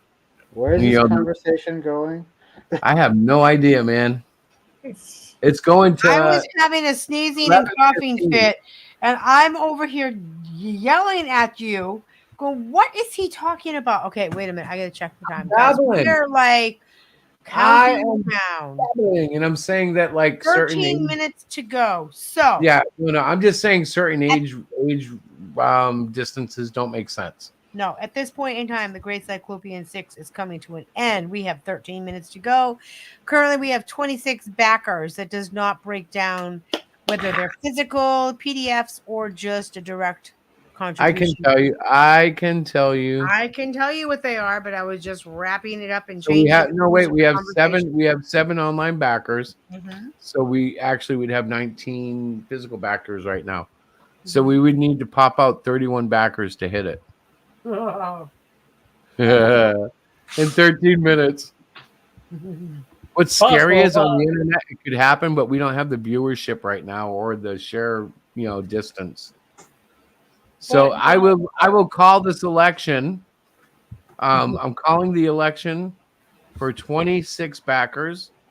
Mm-hmm. We will change the projection if there's any difference at the polling booths, but that seems to be final. What was it? Russian collusion again? Yeah. Let me go make that 27 now. I'm not sure where they're at. I'm not sure whether I don't think I have enough in my But in all seriousness, I am very grateful to everybody who's backed, and I'm grateful to everybody who shared or said anything nice. And we'll be working at expanding it. It's going to be fine. To be honest, can I say anything yet, honey? There's only 13 minutes left. Less than 10 now. No, you should probably wait a few more minutes. Okay, I gotta wait. Mm-hmm. All right, I'm gonna go to the bathroom, or else I will start talking about why it's improper. Thank you for sharing that. We all appreciate it. Because if you cook it at 200 degrees, it's a health hazard. Just go away. The dangers of salmonella and poisoning of foods at Thanksgiving. So can I go to the bathroom, or do you want to hear the dangers? You go to the bathroom. All right, I'll be right back. I want you guys to know something. Chris could talk to a wall, and he would answer it as well. Sometimes I don't know where he's going with the conversation. Like Neither do I. I have no what are you rein on talking him. about, dude? I have no rein on him. And he took he took a 5-hour energy that's been his thing lately to keep him up, so he can try to regulate himself. And that just makes him more chattier. Yes. Yeah, that explains why he wasn't making any sense. Right. Well, you don't have a rain on him, but what about snow? I don't have snow. Any hail on him? Nothing. He's uncontrollable. But he's my uncontrollable crazy guy. But yeah, so he took a nap. So like I said, we were home today because we didn't have school, for Veterans Day, which is, a cool thing. But he took a nap in preparing for tonight. And then he said, I'm feeling tired. I should take a 5-hour energy. I'll take it now and I'll be good for the show. But you know what's going to happen? He's going to crash. He is going to crash so hard. It's going to be so funny. And I'll still be awake because when I am up this late and I'm chatting and talking and stuff like that, I don't settle down. I don't know. Everybody has you guys, I don't know if you guys have bedtime routines, but I do. And this is not really part of it. It's fine, and I don't mind it, but I'm just saying. I'll be up till probably 1 or 2 doing Facebook Reels. Do you guys ever watch those? Facebook Reel things? I tried to use that to advertise my campaign, I think, a few times. You're smart. I'm usually at 12 o'clock watching doggy reel, doggy things like different owners and stuff. Have you seen what's his name? It's like Rockstar or something, and he does these voiceovers of animals.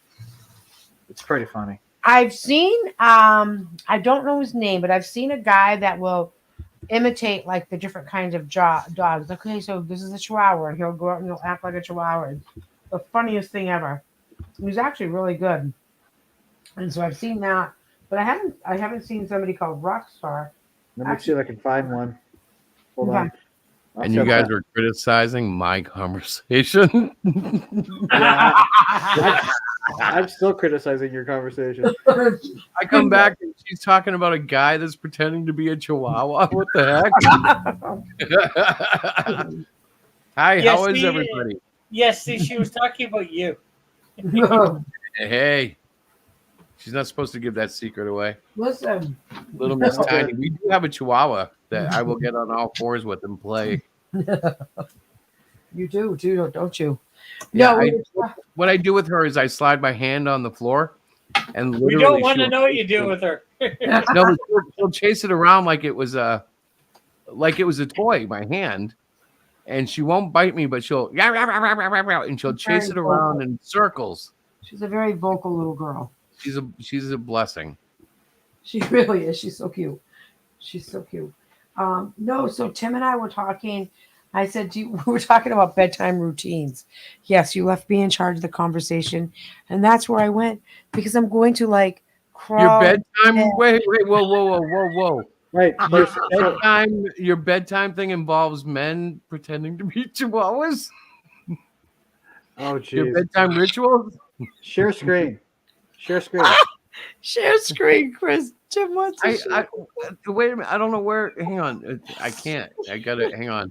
Wait a minute. I think I can't. No. We were talking about Facebook Reels. There we go. I got it. I had to make it smaller so I could see it. Okay, ready? Okay. Let me see. He's trying to show me a guy. Because I'm ready to eat. Ah, the smell! I hit my head. Yeah. Okay, that was good. Yeah, this is what I watch. Stuff like that. I'll have to look him up. And Oh, that's not bad. I thought you were talking like somebody like dressing up and being a furry, and I'm like, no, chihuahuas in here, no. No. I was saying I'm human. I was getting worried there. No. And then I sit there and the house was sleeping and I'm laughing my butt off in bed underneath the because some of them are so funny. Well, you were lucky though, because these cats, they sleep 2 hours, they play 2 hours. Mm-hmm. And it's every 2 hours, it rotates.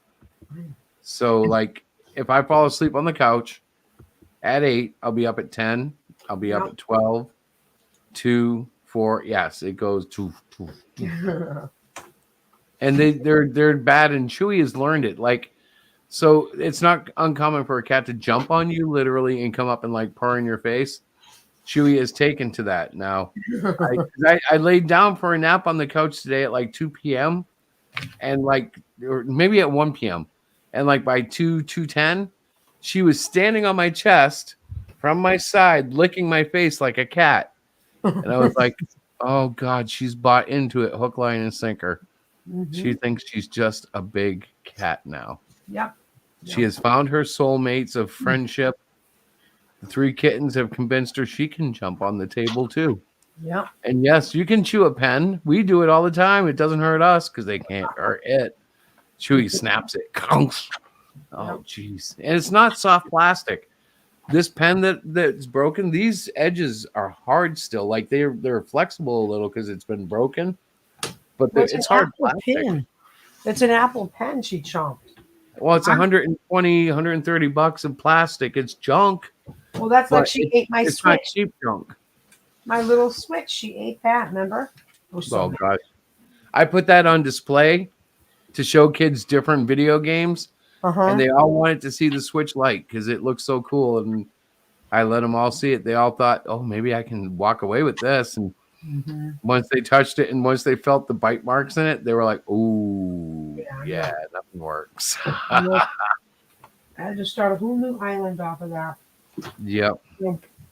Little brat. But the good news is that... What is the time? I was about to say that. The good news is that we're out of time, I think. No, we still have 5 minutes.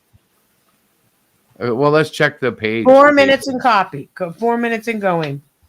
Copy. 4 minutes and coffee? Is that what you said? I'm just tired. 4 minutes. I'm Chris. Hi, tired. I'm Chris. Hi, Chris. How are you? Y'all insane is what you are. Yeah, well, that is one thing, folks. If you buy from Hero Shack, we are not the most sane people. We are insane in a good way. Yeah, they're insane in the membrane. God, I knew you were going to say that. I thought the same thing when I said it, and I'm like, no, don't say that. You're insanely insane. Chris is insane. Got no brain. Insane. I remember that song. That was a good one. Yep. Even though it was kind of weird because it wasn't my kind of music. Like, what was the name of that band? Cypress Hill. Thank you. Yeah, none of that didn't line up with like Metallica, Motley Crue, or any of the stuff that I was listening to, and yet it was something I heard everywhere. Yeah. Something that didn't disgust me, kind of like Limp Bizkit, which is almost embarrassing because I used to love Limp Bizkit. Yeah, they did some pretty good covers. They had a lot of cool stuff. It was always just simple, like almost dance rap rock, but like they had some cool stuff. I like mostly they did some good covers, and then there's one song I liked that was an original, which was "Break Stuff." Which stuff? Break Stuff. They would break, like physically break stuff. No, there's a song called "Break Stuff." It's a song. I'm trying to remember it. I'm sure I would if I had it in front of me, but they're so You wanna- unmemorable that you have to hear it to remember it usually. Well, if you remember anything, it's probably like Woodstock '99 when they supposedly started a riot. How'd they do that? They got the crowd kind of hyped up after they heard Korn, after they heard all these other heavy bands. Okay, And then so people how much Oh time? yes, all right. I remember now. How much It's time? like the first line from Break stuff, and I'm like, yep. We are down to. Oh God, guys, we are down to 3 minutes, maybe. Oh, 1 minute to go. 1 minute, Chris. Okay, you can Just- now just- say what you just- want to say. Oh, so 1 minute what to we're go. gonna do? All right, so I can say it now. Yeah, Do it. whatever you said you want Do to it. Okay. So because we were so blessedly funded, we're still going to give a T-shirt to everybody who backed it physically. The goal of reaching 50 was a goal, but we can still recognize the plateau. Does that make any sense? We're still going to give the shirts away, even if it doesn't, So because how are we it's gonna within our budget. How are we gonna get sizes? Well, we'll do that. We'll have to email each backer, or if Okay. you're watching this, reach out to us. Yeah, If no. you bought a book, if we're shipping send a something form. to I you, take a large? No. Yeah. yeah, if we're shipping a book to you, then let us know your size. Otherwise, I'm just going to I'll send reach out out. an extra large. Yeah. If we don't hear from them, though, we'll just send the standard extra large, and Yeah. Hey Chris, if it's not their size, give it to a kid. hey They Chris, can like live in it. Yeah, man. is there nothing on top but a bucket and a mop and an illustrated book about birds? I don't know, but as long as it helps clean up all those turds. Like you guys. And it should Do I be hear a the- Macintosh? I don't know. Oh my gosh! So I have the door open. I came back and I left the door open. Yeah. Dog music is playing out there, and Macintosh has this like sound that it makes when you just turn it on, and it's like an orchestra punch. And they just had one go for like, I don't know, 30 seconds. I thought the Mac was like stop. That was weird. Oh, it's time to go, isn't it? There's 20 seconds to go, guys. 20 seconds, and the campaign is officially so done. yes, so So all if physical you are a backers are still gonna get physical the shirt. back, we will get a T-shirt. Yes, that's what you wanted to make the And big if you announcement, don't, right? right, and if we can't get a hold of you, you're gonna get an extra large. So like, let us get a hold of you, or get a hold of us, or you get stuck with an extra large. The 'Cause that's campaign simple is for us. officially closed. Just remember, Woohoo! We did it Deal again. with it. it'll be bigger and better than extra large, and believe it or not, it'll be free of charge. Yeah. Where were you guys when I was writing this marketing stuff? Free T-shirt, that's all I could think of. Free T-shirt. The backer So, yeah, campaign. we'll we catch have you guys- buttons and below. So we'll catch you guys next week. Tim is not funding currently. Rick is not funding currently. We are not funding currently. Though we do have Trolls Exposed on it, Fund My Comic, and I don't know if Diana's T-shirt store is up yet. Not yet. I have to. We need review to talk about that because we should probably combine Trolls in that and make that just a storefront. Mhm. Oh, on another thought, that it's been a while since I thought about asking, how are the dolls coming? The Well, plushies. They're in the assembly room right now. I am assembling. They're not done yet because I got sidetracked with another project. But Because, like I was thinking for, my campaign, them, trying to get you to do Canadian Shield one. yeah, send me. Do you have a pattern in mind? Do you have like a pattern of what he would look like? I mean, I know what he looks like, but Yeah, it's just be probably very, except for, the head, it probably very similar to the, Cyclopian. yeah. Okay. All right. Let me work on something. I'll email it to you, and you can let me know if that's what you're thinking about. Yeah. I'll try to get And some then, prices for you. Yeah. You know, to let you know. That must be Braveheart. Yeah, he's walking the board. Hi, buddy. Just disconnected everything. So why don't we say good night to everybody? Good night, everybody. All right, everybody. Good night, everybody. Good night. God bless. Thank you for your support. Yes. We'll try to get an interview with Captain Aura for next week. That'll be fun. Uh-huh. And and Tim and I will talk soon about Melvin Yes, and a we crossover. will. Yes. All right. But for And now, Rich, I'm I'll going get in to touch go, with you. Mm-hmm. Sorry. I'm going to go crash and stop this cat from eating my wire. All right, guys. God bless you. Thank you guys for